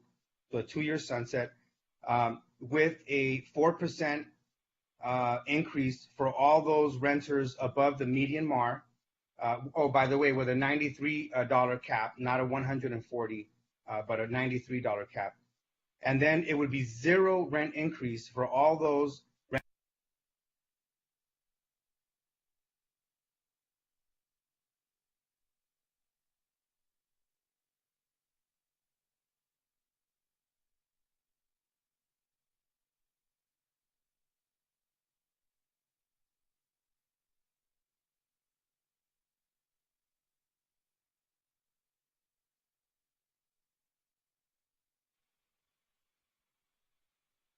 And I'm open, if staff can find a way to integrate that into the current proposal, then I'm open to doing that as well. It doesn't have to be a competing proposal. It could just be one ballot measure.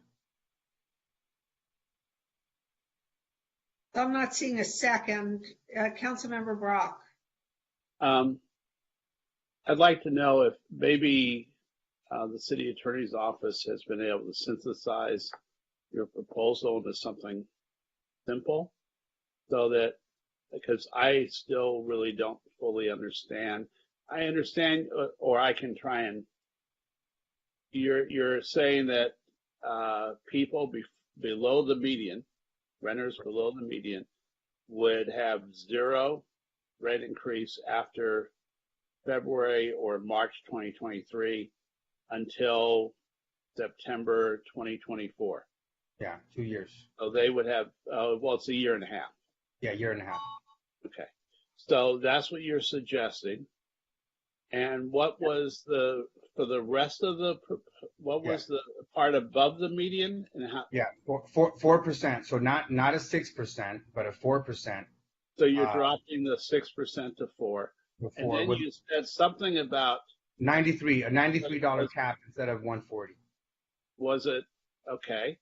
Was it Section 8 you were talking about, or that's where I sort of got lost, especially. Yeah. Exemptions for Section 8 and for other renters that are receiving subsidies through the subsidized rent through the Santa Monica Housing Authority. So there's an HPP unit that Denise McGranahan discussed that would be included in that as well, but mostly Section 8. Councilmember Negrete. Okay, I have a question because I'm sorry that it's hard. I'm trying to digest all of this, and I think what I was understanding is like, look, everyone is freaked out that they're going to lose rent control, and the more complicated we make this, my fear is that fear is going to exasperate the entire town, and the information mongers are going to continue to spread that fear. And I don't want people living in fear that there's somehow, I don't want people pitted against each other, none of that stuff. So the idea was we move forward with this stability for everyone that was recommended, but we are going, now my understanding we're having the discussion earlier was about the sunset.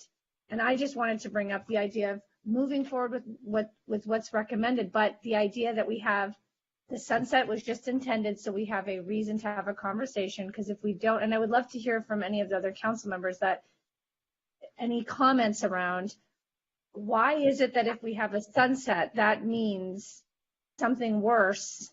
Like if we're promising to have a conversation, that's just a promise.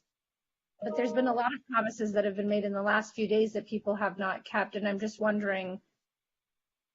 wondering how not having a sunset is going to push the conversation and how having a sunset is somehow wildly different from that.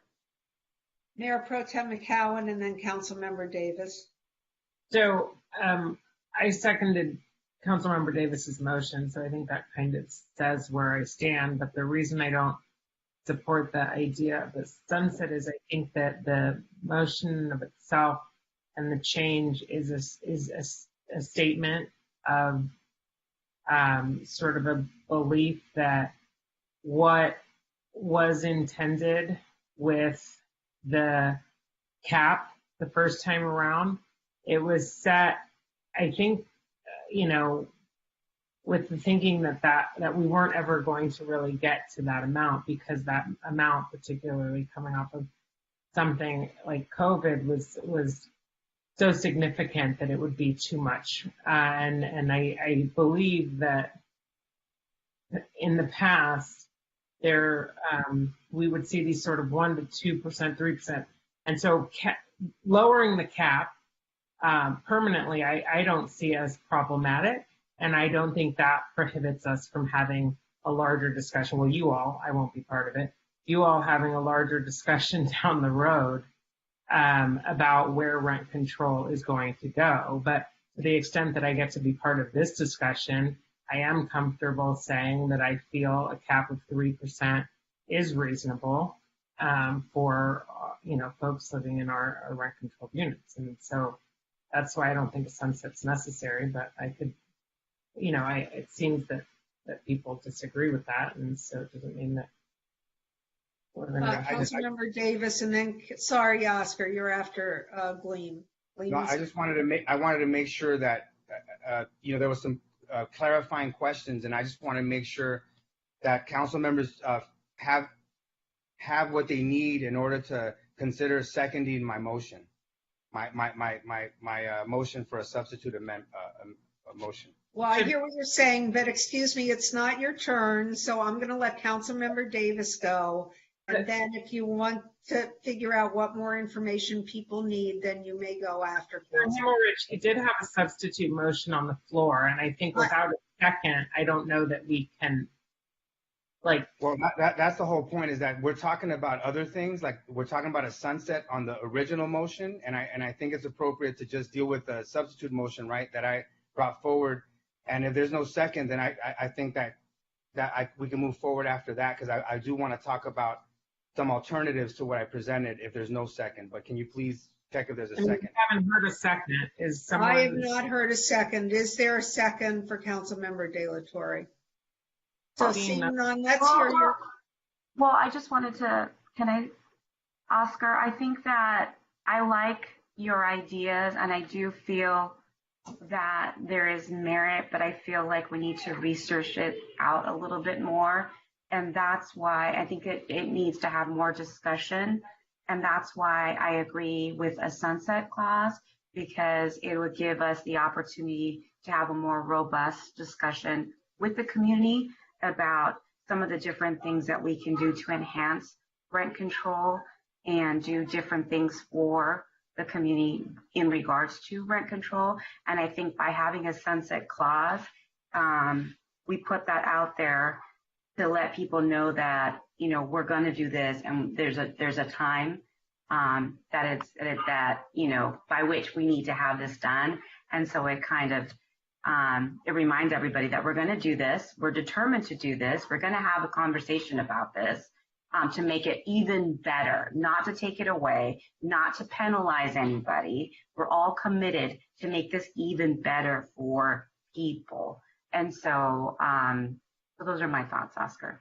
No, thank you very much. I just feel that we can make it better by making it more equitable, so that those renters that are struggling with even the 3%, because right now the proposal on the table, without my substitute motion, all those renters are gonna get a 3%. And I was hoping that right now, not later, even though we will, we'll study this later, but that we can provide some immediate relief to those renters by a ballot measure that would allow them to, or with this language, if we included it in the ballot measure, would give them immediate relief with a 0% increase for those renters below the median mark. But that's fine. I think, as long as we can continue the conversation tonight, to see if there might be a possibility, because ultimately the question I have for myself is, how are we going to support those renters at the bottom, or those renters that are, severely burdened by this 3% increase, right? And I'm trying to find a way to solve that. So, but I appreciate your comments in terms of, a future discussion. But thank you. Councilmember Davis. And Well, I since think that the motion has fallen, so I think now we're talking about the sunset, and I think you understand that, right? Yes. And I wanted to say a couple of things. And the first thing I want to say is that we don't need a sunset in order to commit to have a conversation about rent control. It's my intention, should my motion pass, that at the end of it, we give two sets of direction to staff. And the first one would be that within the next 18 months, staff return and agendize a study session regarding rent control. I don't think we need to put a sunset in to make that commitment if we give very specific direction to staff, and it's certainly my intention to do that. Second of all, it's also my intention, although staff is already doing this, to emphasize via direction that staff continue to look for ways to provide rent subsidies to rent burden tenants. We have this issue that unfortunately, legally, there's nothing we can do effective September 1st when many landlords have notified their tenants of a 6% rent increase. And so we have some funds, not unlimited funds, but some funds available. And so I know staff is working hard on this, but that we emphasize so that the community is aware that we are doing this, that we, want staff to look for ways to provide rent subsidies to rent burden tenants, which would include certainly the people who were suffering under the 6% raise until the charter amendment, should it pass, can take effect. But to the extent we don't use all of that entire sum to sort of get over what I'll call the 6% interregnum, we could use some of that money again to provide money to rent burden tenants at the lowest income levels for whom 3% might be an issue. So I hear what everyone is saying. I think there are ways to take it into account without structurally including them in this motion. Right now we're talking about amending the charter, and I think we should be careful about amending the charter.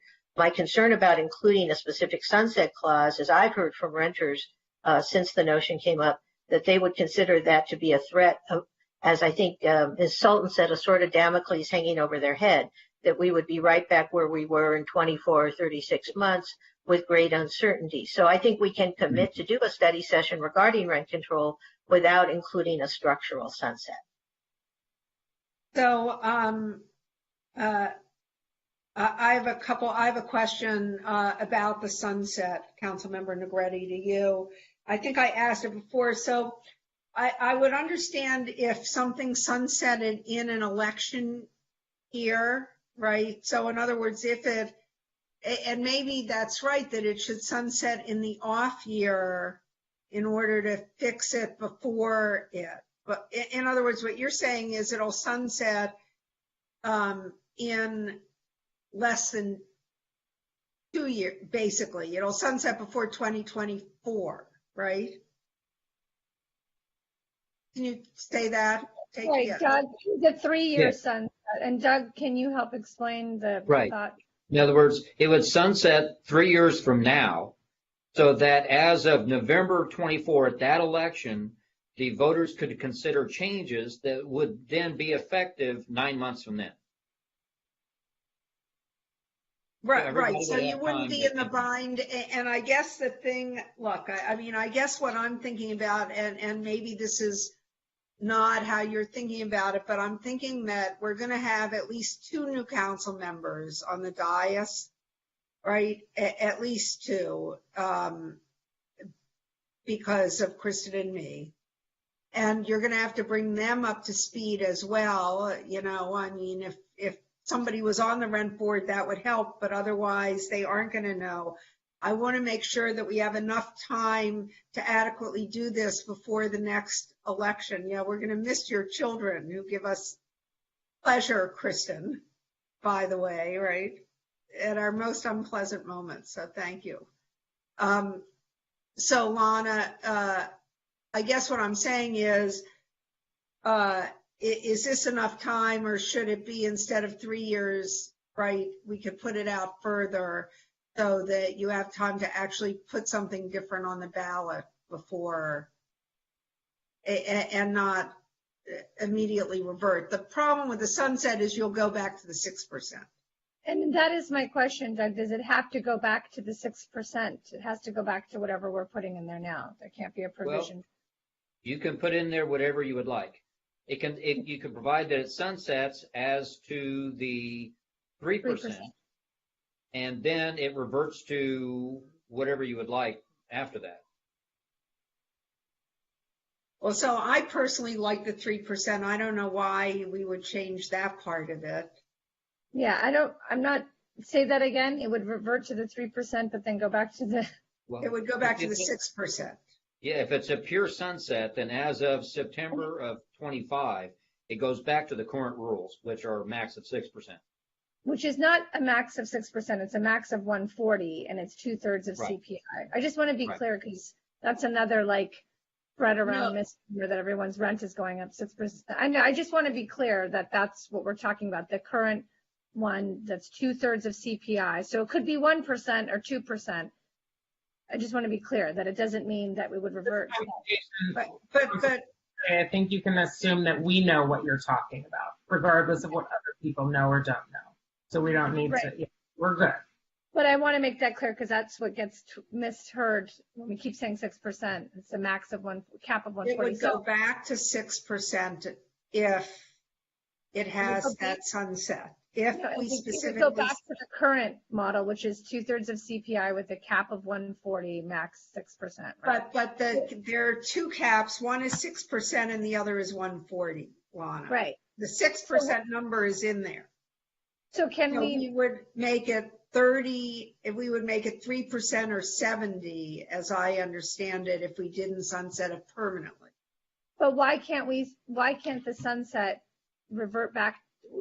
I guess what I'm saying is, does it have to revert back to the current model, or can it just say that we're sunsetting it to have that conversation, and if nothing is done? I mean, I know we're giving staff direction. I just want to know if there isn't a sunset based on staff direction, just as you said, different council members, different rent control board members who might be willing to have a conversation now might not be as willing. We can't force any of this to happen. That's the only reason I'm asking about the sunset. And if it could revert back to the 3% so that we don't have this fear of it going back to what it is now, is that a possibility? So I think that, and I hear what you're saying, I think that, and I heard what Councilmember Davis said too, I actually was thinking that we could do, and I would be more specific in direction. I'm not going to be here. You guys can do what you think is right. I would do a town hall and then a study session, probably. I would want to hear from people, then do a study session, and then have the discussion at council about what we want to do. Yes, Councilmember Davis, and then Councilmember Brock. Yeah, so a true sunset would revert back to the current system. But if you're saying, well, it should sunset back to the 3%, I also want to remind people that this includes a $70 cap, not a $140 cap. So this is a good deal for renters. So it doesn't need, I mean, a true reversion would revert back to the 6% and $140 cap. And the issue is that we don't know what the future is going to be for economics. Inflation is usually not a 12-month blip.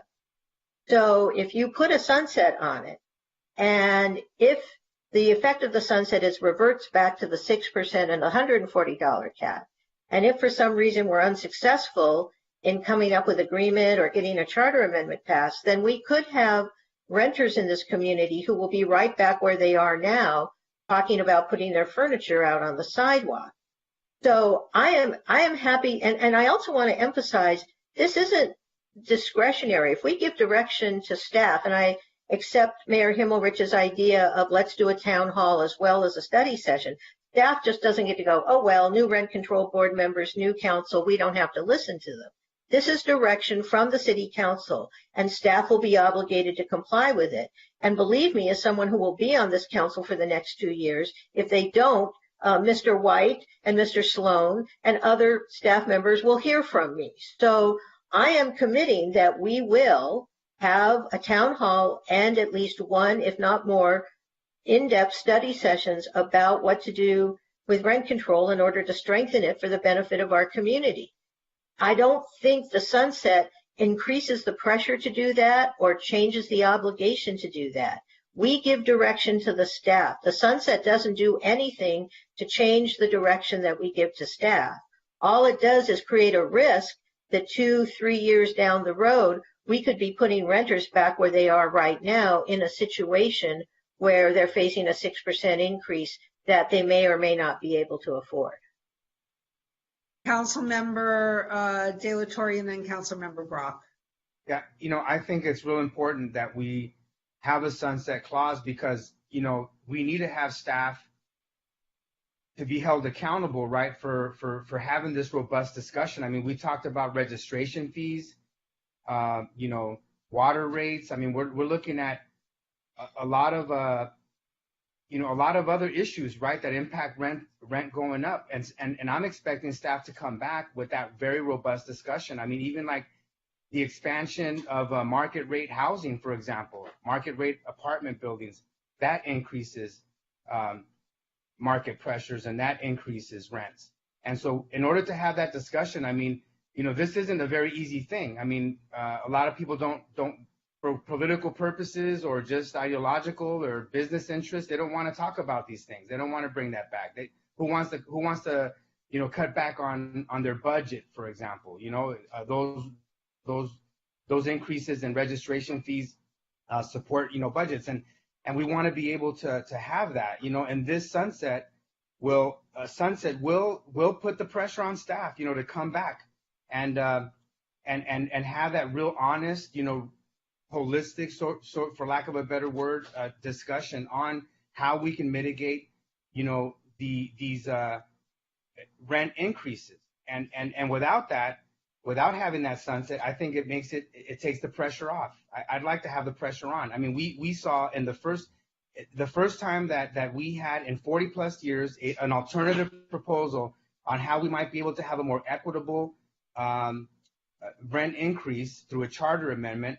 We saw the council for the rent control board call it illegal when we know, based on an assessment from our own city attorney, that it was not illegal. And so the staff sometimes have their alliances, and I think it was very clear. This process showed me that it was very clear that staff have alliances to certain political parties in our city, for lack of a better term. And I just want to make sure that we are serious about this. And I think one way that we can show that we're serious about this is by implementing that sunset clause so that staff can come back to us and we can have that real serious, robust discussion on how we can have a better rent control policy especially for the most rent burdened residents of the city of Santa Monica. Councilmember Brock. Okay. So, for one, I support the sunset clause as well because the sunset clause pushes to make sure that staff, rent control board, SVR, AGLA, whoever, everyone gets together and really has a serious discussion about rent control.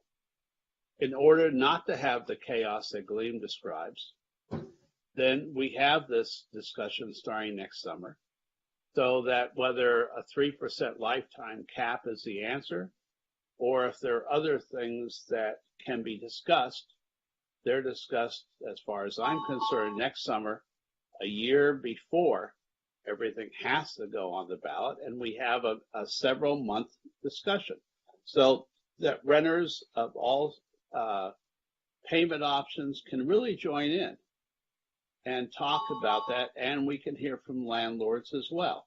Now, to me, that is a plus. Anytime, I said this on a measure we designed for the ballot last week or 2 weeks ago, that I'm always concerned about anything that is a lifetime measure because circumstances change. And it's easy to get complacent when it's a lifetime issue. So for that, I want to see the sunset clause, and whether I need to do a substitute motion or what we need to do, the city attorney may give me instruction on that. And secondly, I know that Council Member Delatorre did not get support for his substitute measure, but I think it really shows promise and needs to be examined further. So it's too late to try and jam that on tonight, but all these discussions really need to happen. And the momentum that was raised by this kerfuffle this last 2 weeks can be used and put to great positive use with a real serious discussion about something we've had for 43 years, which absolutely has benefited so many thousands of the people in our community.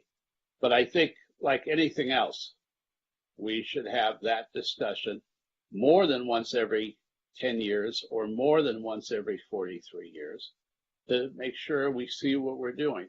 And I do want to add something. You know, we're in the middle of this, I'll use the word kerfuffle again, the good 18th century word.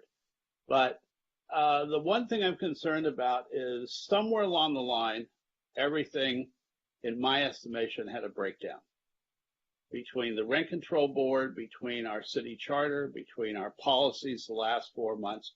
Here we are at the last second trying to determine policy, as Councilmember Negretti said, is not what our expertise in. We were not elected to be members of the rent control board. We were elected to be members of the city council. So I'd like to see us find a way to make sure that the rent control board has more responsibility for these policies rather than them just coming back to the city council when there's a crisis, because it's easy to blame us. But I also look at many members of our council trying to find good, creative solutions for something that we weren't prepared to do.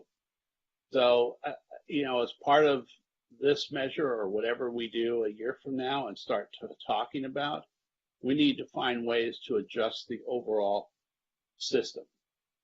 So I presume Ms. Davis will not take as a friendly amendment a 3-year sunset, which goes through the 2024 election. Am I correct in that, Council Member? That is correct. Okay. So I will propose a substitute motion. I think it's Ms. Davis's, except, and I don't need to, hopefully I don't have to read the whole thing, but except for the sunset clause would be 36 months from September 1st, 2020. So, Councilmember, if I could assist, that it'd be a motion to amend the main motion to include option 1, the sunset clause. Okay, thank you. I will be happy to do that if I get a second. I'll second that motion. Hold on. I was trying this whole time. I could not see you.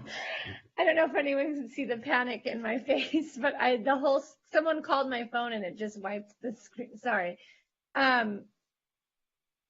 I was listening to you though, Phil, and I wish we were not doing this in this format. I think what you said is that you're adding the sunset, but I'm asking this question to maybe Councilmember Davis and to Mayor Himmelrich. We're like learning on the fly, and this is so frustrating because people are mad and like, don't put a sunset, everyone's gonna freak out. I'm like, oh my God, we can only have these conversations in the public when we're here on the dais. So it's a lot of pressure to just do what we say and do it that way because we're the experts and this is right. And I'm just trying to meet in the middle and say, if it was a 5-year sunset, does that make it better? I don't know. But what I'm hearing is even if it was a 5-year sunset from Councilmember Davis, and correct me if I'm wrong, is we can have this discussion even sooner. My question is, how does it become a reality that we put something different on the ballot? Does this discussion dictate that? I hear you, and I understand what you were saying, Mayor, that there could be different people. Look, the last thing I want to do is upset people or get people worried. The last thing I want to do is revert back to a model that didn't work for anybody, mom and pop landlords or, people under the MAR, above the MAR. So my question is, this sunset idea and when the discussion happening because we give direction, I hear that we can have it, and I guess we can set it in a timely fashion, because I'm hearing mixed messages. It's like, we're not the ones that can make this policy change. It's the Rent Control Board. But we're only in this position because this emergency has been put upon us, and now we're having the discussion. And so if we can't change it, what is the big scare then? I guess that's my confusion. If it requires a discussion and being put on the ballot measure, then what is this big nervousness about? And if we pushed it out farther, does that mean that it can't get on a ballot earlier? Do you know what I'm saying? If we push that out farther. Well, so if I may, and Gleam, if you think, but my thinking is just that I'm not going to be here, so I'm not going to be the one under pressure. But if you're pressuring yourself to put something on by the 2024 ballot, you understand you're pressuring yourself, and if you don't get it by then, it sunsets in 2025, so you won't have it on the ballot, and that's when the rent goes to 6%. That's all. And I was thinking that maybe a longer period, because 2 years is not a long time, particularly given our great efficiency on this council. I mean, do you think we could really rewrite the rent law and figure it out in 2 years? Because I know by 2024, that would be what I would say. Maybe that's not the case, but I guess my second question is the fear of it that it's creating is my other concern, that there's this real fear of it being completely thrown in the trash if we decide that we're going to commit ourselves to talking about it. And is making it a 5-year sunset alleviating any of that fear in the community? I mean, I don't know the answer to that. I'm posing it out there to those of you that have more. Well, I can tell you what I've heard is that renters are very concerned about any sunset at all. The length of the sunset is less important than the existence of the sunset, because what it does is say at some point, something is going to, if we don't adopt something will revert back to this 6% system we have right now. What I guess I'm not understanding is Councilmember Parra, Councilmember De La Torre, Councilmember Brock, and I are all on the council, absent some strange thing, until 2024. I don't understand why the four of us, and Councilmember Negretti, if you're reelected, cannot, and then the 5 of us, cannot take responsibility for pushing staff to be accountable to bring back a fully, realized analysis of rent control within, say, 24 months. I mean, or whatever period, 18 months, if that makes you happier. But I think, somehow suggesting that if we don't put a sunset in the charter amendment means staff won't do it really reflects apparently on our ability to hold staff accountable. I think the concern is that when you put the sunset in, renters start to get nervous. And as you've pointed out, Councilmember Negretti, right now there's a lot of, to use Councilmember Brock's term, kerfuffle out in the ecosystem about uncertainty around rent control. If our goal is really to make renters comfortable, that we have their best interests at heart, that we support rent control, then I think what we need to do is we need to pass the Rent Control Board. I mean, this is what most of the emails we got asked us to do, recommendation, and then we can have a robust discussion about rent control. Now, we may all differ about whether we need to substantially change rent control. I actually think rent control has been working pretty well. There are changes around the margins? Of course. Or are there structural changes that may help it operate more efficiently? Probably. I don't know. I want to go through the study session before presuming that at the end of this, we're going to make somebody some comfort that they are not going to be looking down the barrel of the gun of some large rent increase, 6%, 2 years, 4 years down the road, because it's not just a question of what we put on the ballot, it's a question of what we put on the ballot passing. So the minute you say we're going to put a sunset on, even if you say I have every intention of putting a new ballot measure on that I think will be good for renters, if it doesn't pass and it reverses back to the current system, which has the 6% cap, then renters are going to be destabilized. And I think that's what we're looking for, is how do we assure renters that we have their best interests at heart? How do we assure renters that we're not going to end up in this situation again 2 or 4 years down the road? And I think, unfortunately, a sunset provision removes that certainty and destabilizes renters and their ability to feel comfortable that they're going to be housed over the long term. Councilmember Brock, and then Councilmember Negrete. So I have, maybe this is a question for staff. If rent control normally is based upon the CPI, 75% of the CPI, then why do we assume that the rent increase in 2025 would automatically be 6%?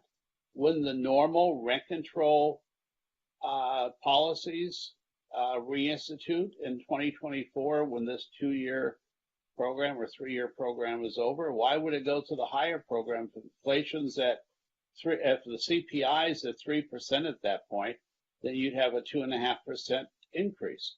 I don't understand where the 6% is coming from as a reversion to that, because we would be 2.5 years later. And maybe Councilmember McCowan, can you give me some help in this?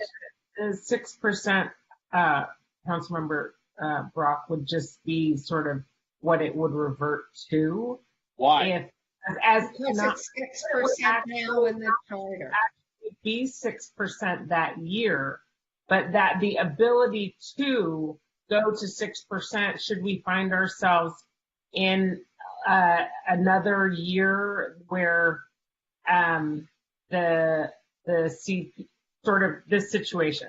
If we find ourselves in another year where CPI is as high as it is, the cap of 6% would be reinstated, and then the 140 amount and everything, the crisis that we find ourselves in. And should inflation keep going, and should we, should we find ourselves in a recession, and should there God be help us if we're in inflation of this type 3 years from now, we're in serious difficulty. I mean, of course, yeah, but it's a possibility. But so the reason I was asking for that sunset clause on that item is to make sure we have a truly robust civic-wide discussion, which is not one study session in one town hall.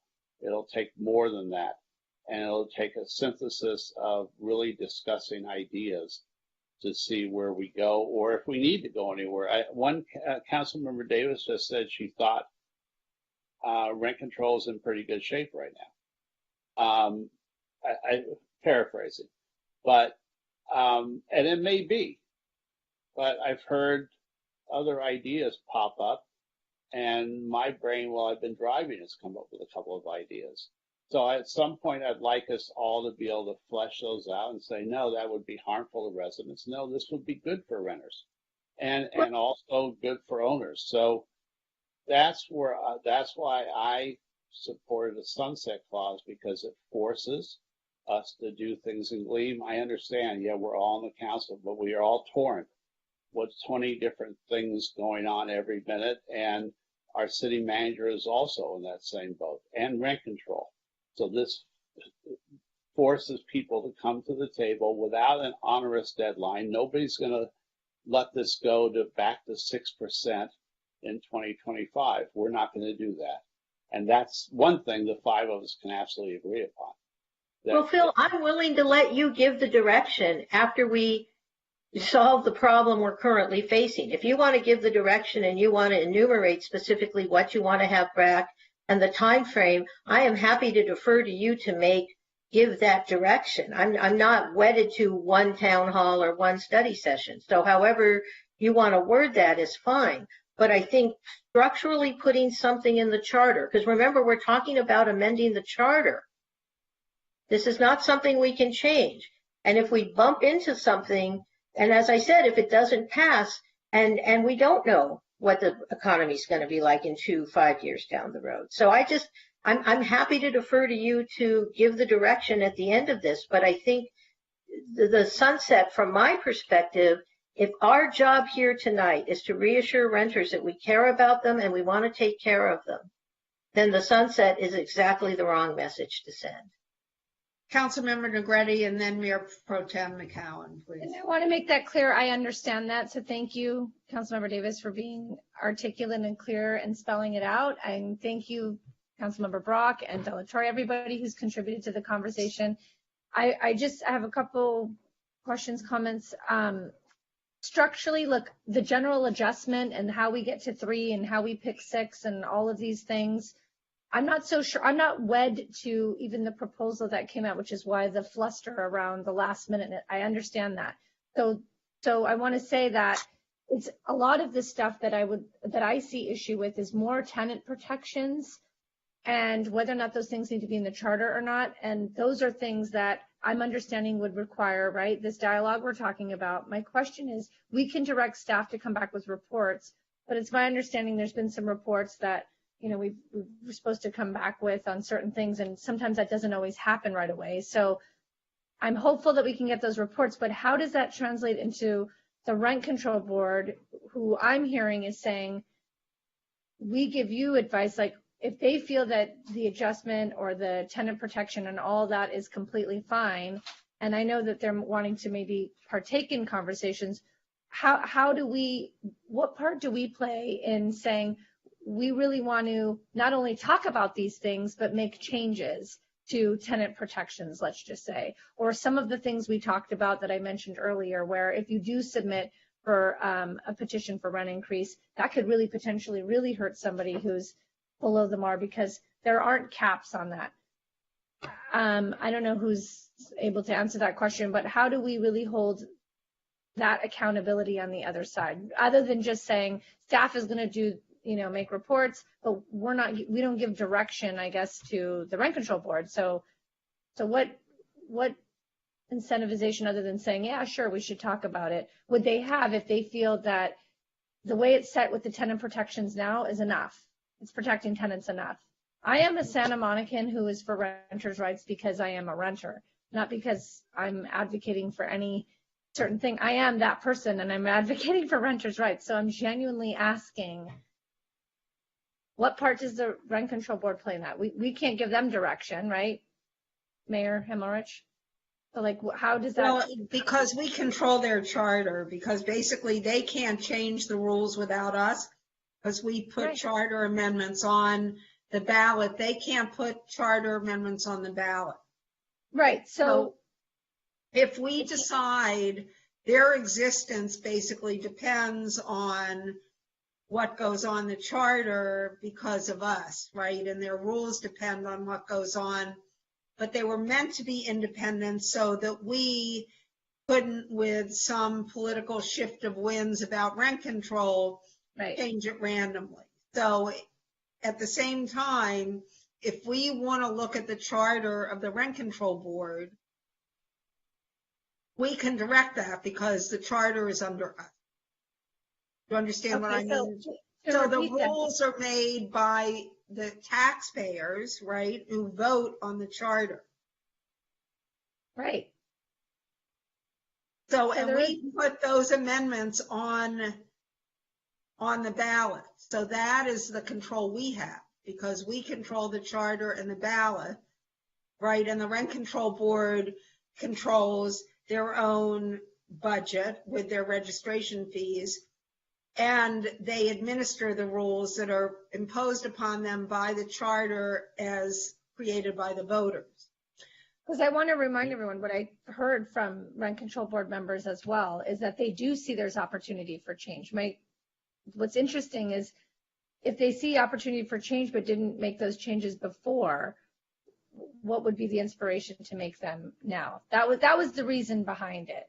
So I hear you, but I think you are the inspiration behind it. If you I don't know. I'm the inspiration of a lot of fear. So I just want to be clear that if we move this forward with no sunset, how we keep ourselves accountable and staff, I fully understand. How we keep rent control board inspired to have a true conversation with openness to look at all of these things that they themselves have said, yes, needs looking at. Okay, and how we commit to that. So I see that Tracy Tracy's Condon on. is still here. Would you like to hear from her? And there she is. It's amazing. And so she appears. Well, I very much appreciate this conversation. And as the executive director of the board, I fully commit that we will have a discussion. Of course, you know, the elected board makes the policy for the rent control agency.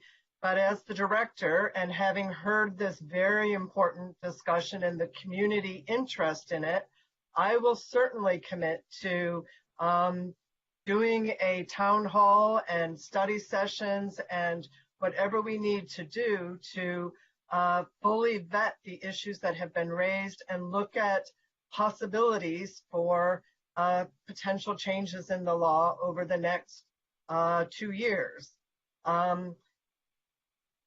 Although you haven't asked me, I think that the certainty that is provided by not having a sunset allows everybody to know what to expect going forward. So, you know, I support the motion without, I mean, I will commit that we will have that discussion and we will collaborate with the city council, the city manager, the city attorney's office to make sure that we have a full and complete discussion. Tracy, I hope you understand I can't prick my finger and make you prick yours, but the reason I'm asking that is because I've heard from many rent control board members over the last few days who said there are definitely issues. Yes, there's an issue with this. I don't agree with that. So that was my concern. Like, if all these years you've been sitting with these issues and not addressed them, then why wasn't it addressed if it was an issue and brought forth to the council to change in a charter amendment like this year, right? So that was my concern, and I want to make that clear, that I'm really just wanting to have everyone take responsibility for it. And I understand, and Councilmember Delatorre, Para, and Brock, I want to be clear, because I know the concerns in the community is about pressure from one end or the other. I think all of our goal is to provide certainty, but we're also just here tied to this idea of whether or not this conversation, while everyone's making promises, is an official thing that will actually happen. And I think we can all agree we want certainty for the residents, and we don't want anyone to be panicked. We don't want anyone to feel like rent control is ending because we're looking at discussing it. So Mayor Pro Tem McCowan was next, and then I have Councilmember Brock and Councilmember Delatorre.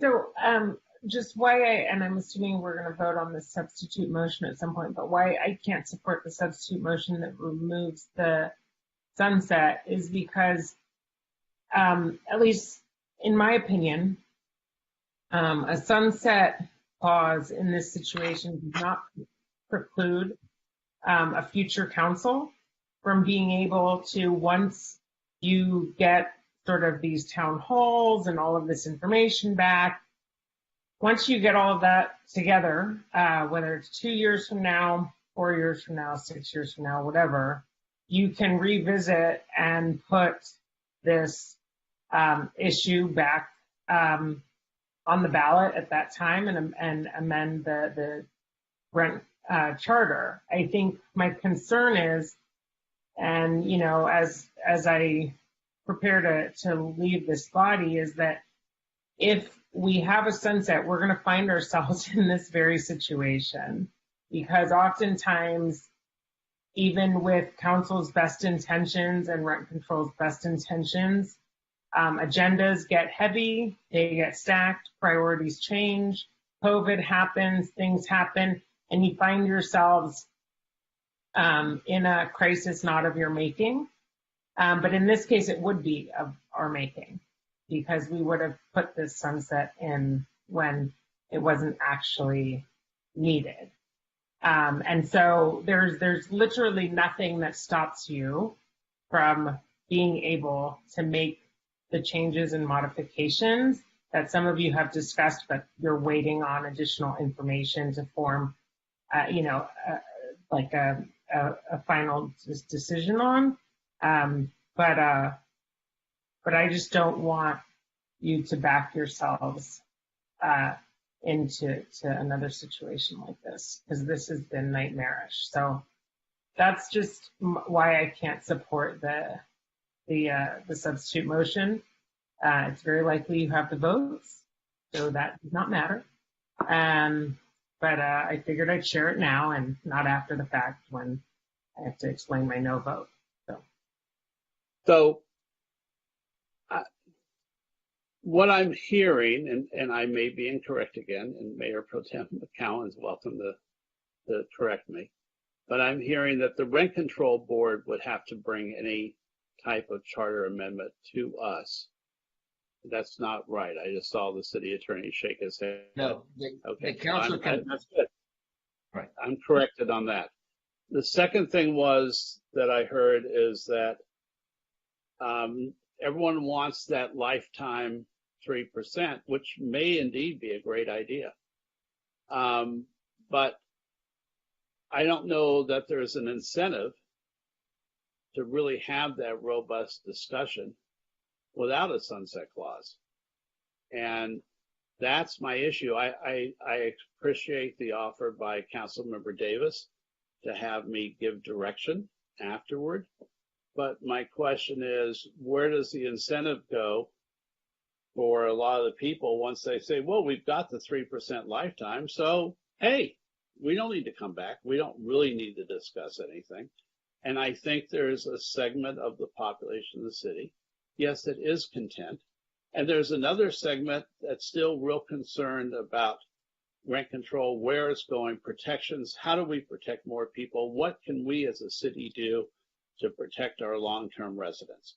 So that's my reason for doing that, is just to ensure that we have that discussion, because I also feel that discussions without a potential consequence don't necessarily happen.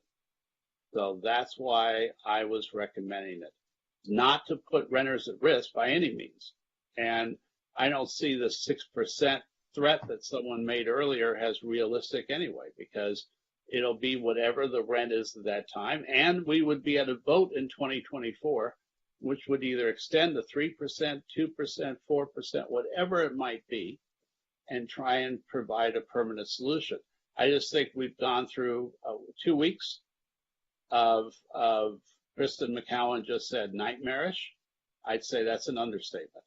So I want to make sure we help renters and I understand providing them with security and assurance, but I also want to make sure we really have that robust discussion about best practices, that we figure out if what we're doing is the best we can do, or if there are other versions elsewhere that help both tenants, help landlords, help everyone more. I don't think we'll have it without that, so I'm going to keep my request for that motion in. So I guess sorry, Councilmember De La Torre. Yes, a permanent solution for a temporary crisis is not the best idea. I mean, I think, people are talking about 3%, we might have to go lower than that, and I just want to, just from the experience that we've had when we had an alternative plan to address rent control, a more equitable plan, all the pushback, and all the hesitation by folks just makes me feel that I think it's just a sensible, reasonable, and appropriate thing to do, is to have a sunset so that we have assurances, and on top of that, that we'll have that robust discussion, but also that we will be open, that we have a plan. This is us being proactive and forecasting that this crisis might not be over soon. We might end up having to do more. And anyways, I think it's just smart for us to prepare for us to open up the discussion and to have that to make a change. So I want to support the sunset. I'd just like to say for the record, Councilmember De La Torre, you completely missed what I was saying, but you're entitled to your opinion.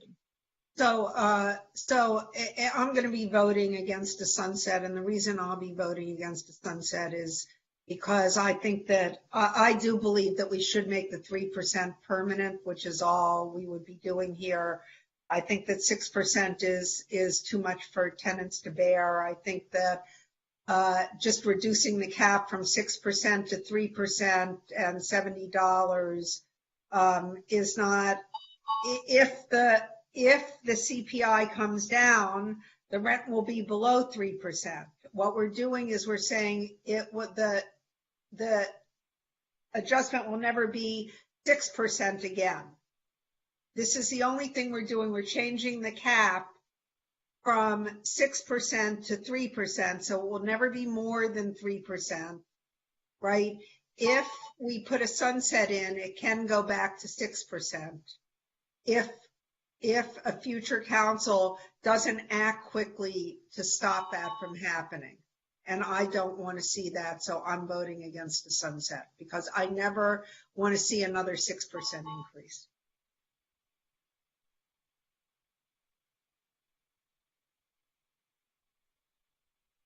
So, shall we vote on the substitute motion, which I believe is amending the main motion. The main motion to add sunset in 36 months, correct? Councilmember Brock is raising his hand.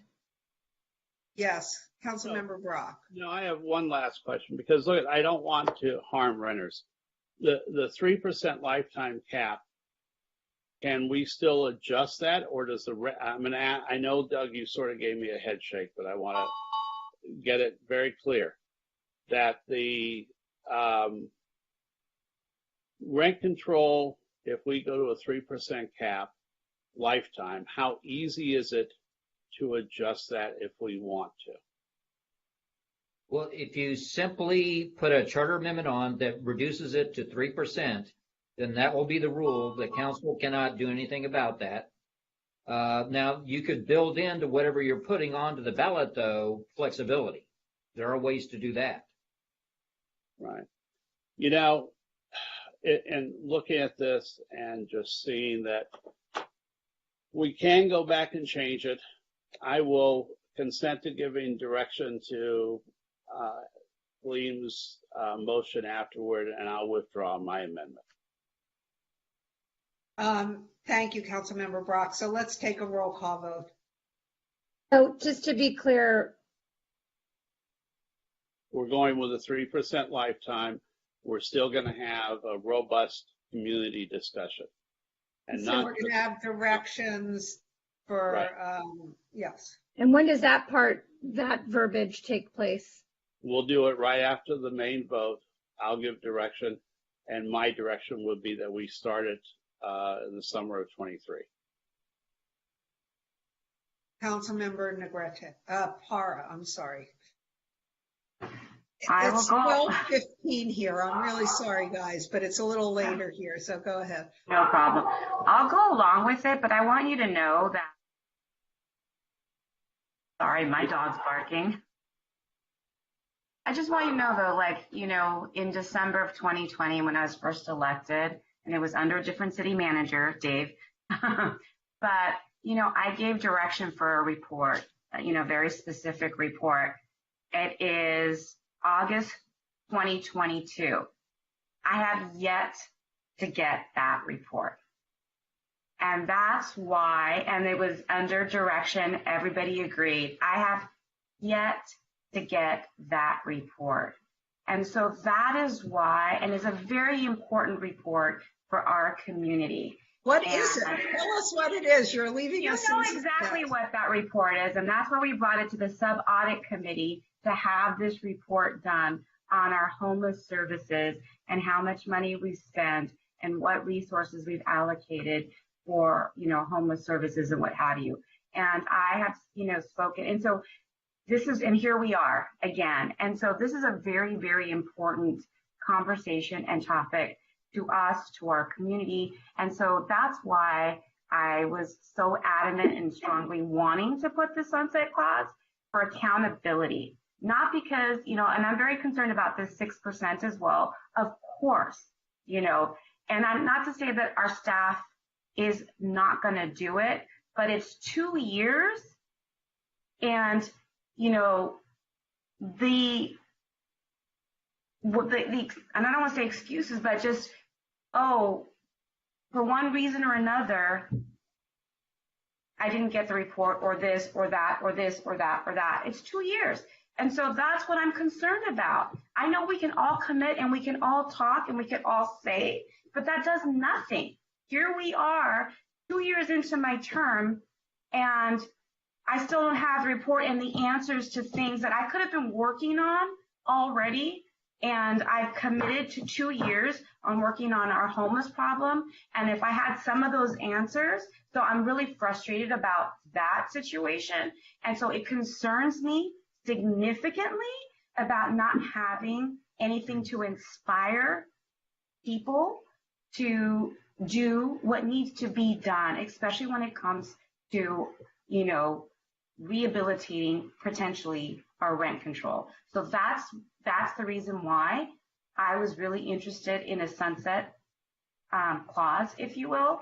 But I will go with whatever my colleagues thinks is best for our community. I don't want to see a 6% increase. I pulled up the data that I had, researched, because we've all done a significant amount of research into what we can do for our community. And some of the data showed that since 1979, this would have been the third time that the GA has gone to 6%. So I just wanted to throw that statistic out there.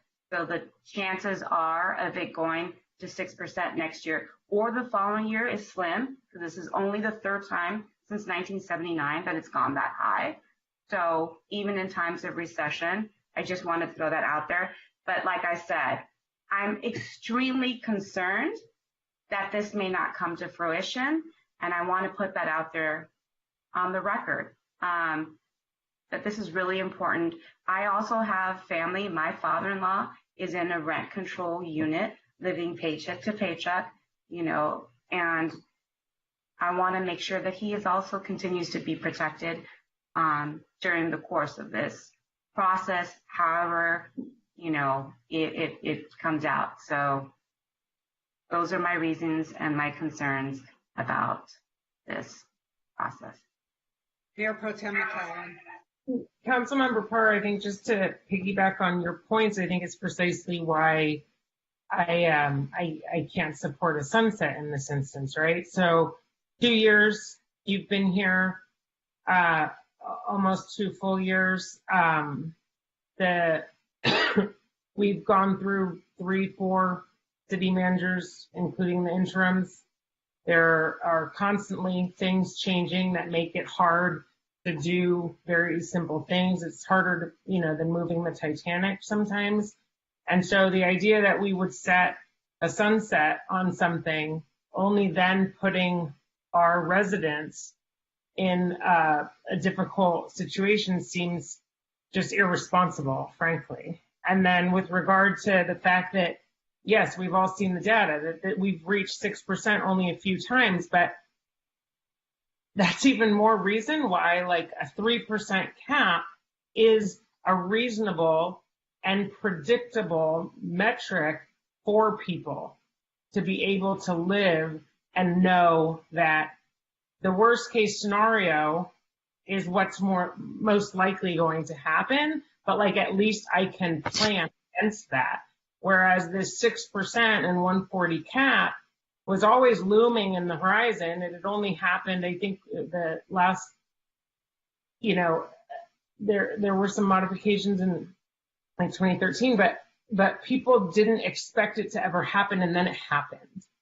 And so it's better to know, okay, the most it's ever going to be is this, and that may happen more regularly, but like we've been there before. And so we're giving people that assurance. And that's why I supported the staff report and rent control's recommendation. But So I have Councilmember De La Torre. If you did you change your, yes, because he was up, and then Councilmember Parr, and then Councilmember Brock. Yes, I'm concerned, that, I mean, we're talking about renters, and obviously, we support renters. I had a proposal to give more rent relief to lower income renters. So that's what we're here to do. But there's, on the other side of the same problem is the message that we'll be sending to the small mom and pop property owners. And those property owners, we need them to stay in business, because if they sell or if they get out of the rent business of providing, housing business, they can Ellis buildings, right? We can see, more displacement of long-term renters.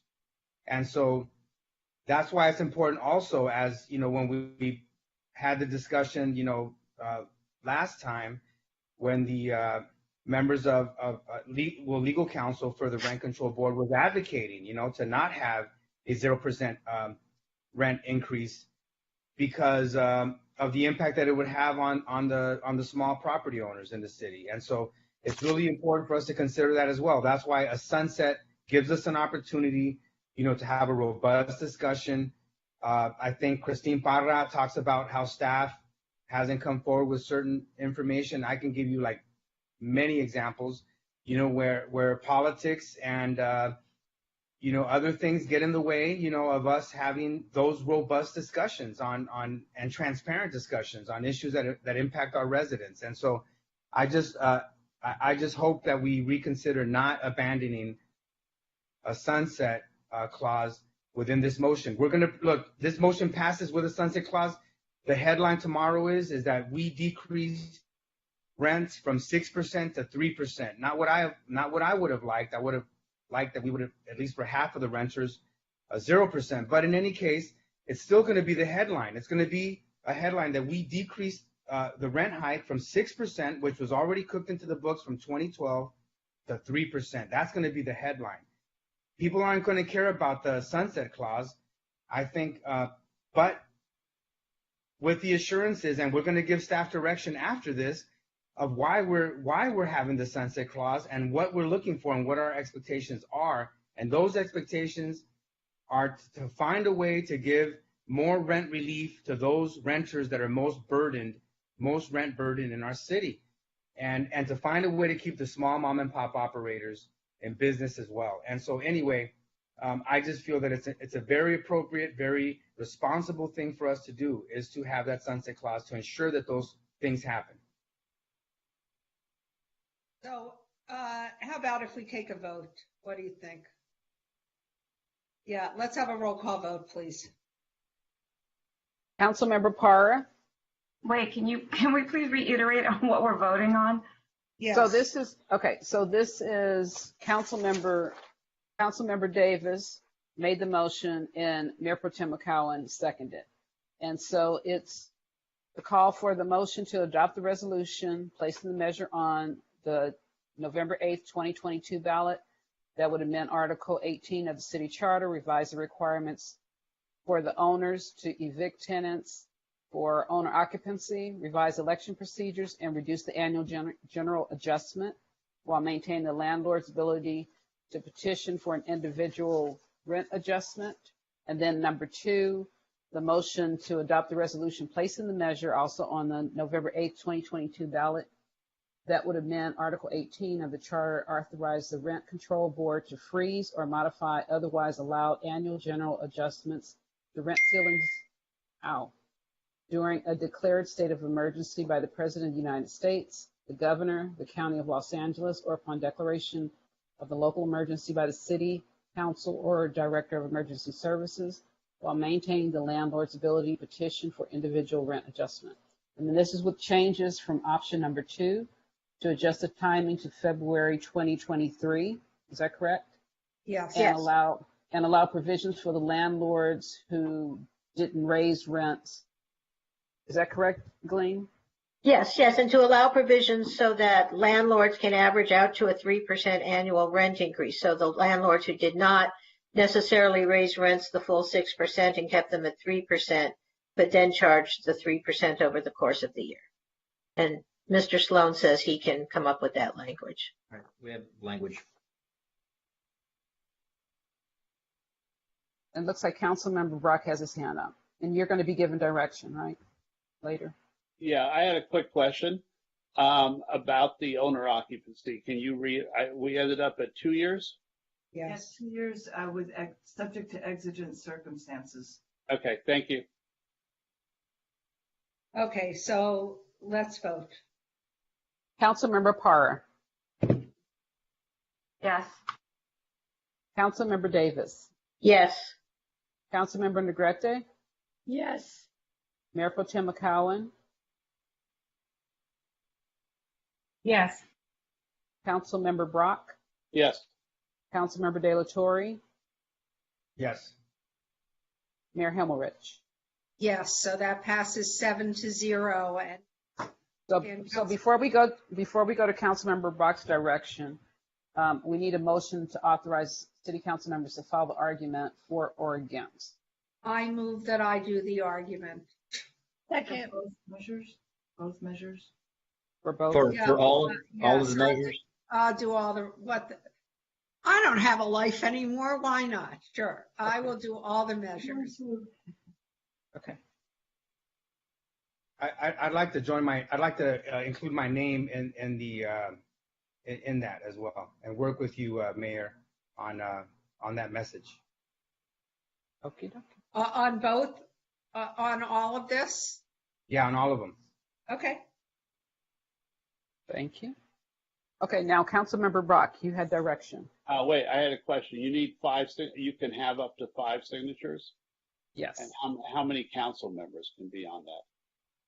As many as, you could put up to 5. But if you want to be involved. Typically have done, Usually we've only done 1, sometimes 2, but you don't want to have all council members. You want to show broad support from the community and get other people in the community to sign on. Okay. So the direction would be that we would, in mid-2023, have a robust discussion among all interested stakeholders and parties as to any rent control reforms that should be undertaken, and that discussion should be robust and elongated. And it should include the rent control board, as I said, all the interested parties in the city and all the stakeholders. So I think what we really want to hear from are residents of all rent levels and really get that discussion going. So that's my simple, and the results of that might be added to a ballot measure in November 2024. Can I add something, Phil? Of course. Can I speak? Yeah, sure. Okay. Yeah, I think it'd be important for staff to poll every council member to get some feedback in terms of what are the expectations for that robust discussion. Being mindful of Brown Act. Yeah, correct. Not all together, but just ask us, what are some of the, main issues that we want to see, addressed. Just a quick polling. Right, and the rent control board. Okay. Yeah. So all of this direction is received without objection. Is that right? Did I get a second? Oh, to the direction? No. Seconded by De La Torre, I'm seeing. Thank you. Okay, by acclamation. Oh, wait, we have to do a roll call. I'm sorry. Okay, Councilmember De La Torre? Yes. Councilmember Brock? Yes. Mayor Pro Tem McCowan? Yes. Councilmember Negrete? Yes. Councilmember Davis? Yes. Councilmember Parra? Yes. And Mayor Himmelrich? Yes, so that passes 7-0. And so I'm showing on, yes, Councilmember Davis. I did mention that I also wanted to give a second level of direction to staff that, although I know staff is working on this, I think it's important for all the reasons we've discussed that we give formal direction to staff to identify funds that can be used to give relief to rent burden tenants beginning September 1st when the 6% general adjustment kicks in, and that program be initiated, with all deliberate speed, because we know September 1st will be here before we know it. And that they identify funds, come up with a program, and then begin to disperse funds at the earliest possible moment. And we should encourage all residents of the city who are tenants who anticipate that they will need additional funds to avoid eviction over the next few months because of the 6% increase to contact us as soon as possible. We will post, and I'm turning to the city manager, on our webpage a contact if you should need this help. Is that right? Well, we are going to develop a program. We will absolutely develop the appropriate forms and contacts that will be required. So when we have those components put together, it will definitely include a structured place for people to reach out. But I do, if the direction is to have the community reach out to each individual council member. No, it was never that. Okay, good. I just wanted to make sure, because we will absolutely have a way. That would be the most inefficient system I could think of. So we will definitely have a way for residents to efficiently apply and request for assistance when we have the program tilted up. And you'll get and we will send a blast out, and we'll be on social media with this program. So please pay attention if you think you might need help. Yes, we will be partnering with the Rent Control Board and doing whatever means we can leverage to get the word out when the program is ready. We'll certainly rely on all of you to help us amplify the message. Thank you. Councilmember Brock. One sentence. I hope all of our rent control renters will sleep better this evening. So before we adjourn, I see that it's inaccurately noted on my mayor's agenda that, and I want to send my condolences to Jerry Rubin, who lost his wife, Marissa, last week. We will be doing an adjournment in her honor at our regular meeting on Tuesday, August 23rd. But we will be doing that. And Councilmember Parra? I also want to do an adjournment as well. Local activist, community activist, Crystal Anderson, the Pico neighborhood, Gadara Park. He also passed away this weekend, but I will do a more in-depth adjournment. And I know Crystal. Crystal actually worked on Village Trailer Park, so there you go. Good. So next on the 23rd, Councilmember Parra? Thank you. Yes. Councilmember Brock. And this is not a Santa Monica resident, but we all in Los Angeles mourn the loss of Dodger broadcaster Vin Scully. So good evening, Santa Monica. We will see you again on Tuesday, August 23rd at 5:30 p.m. Thank you for joining us.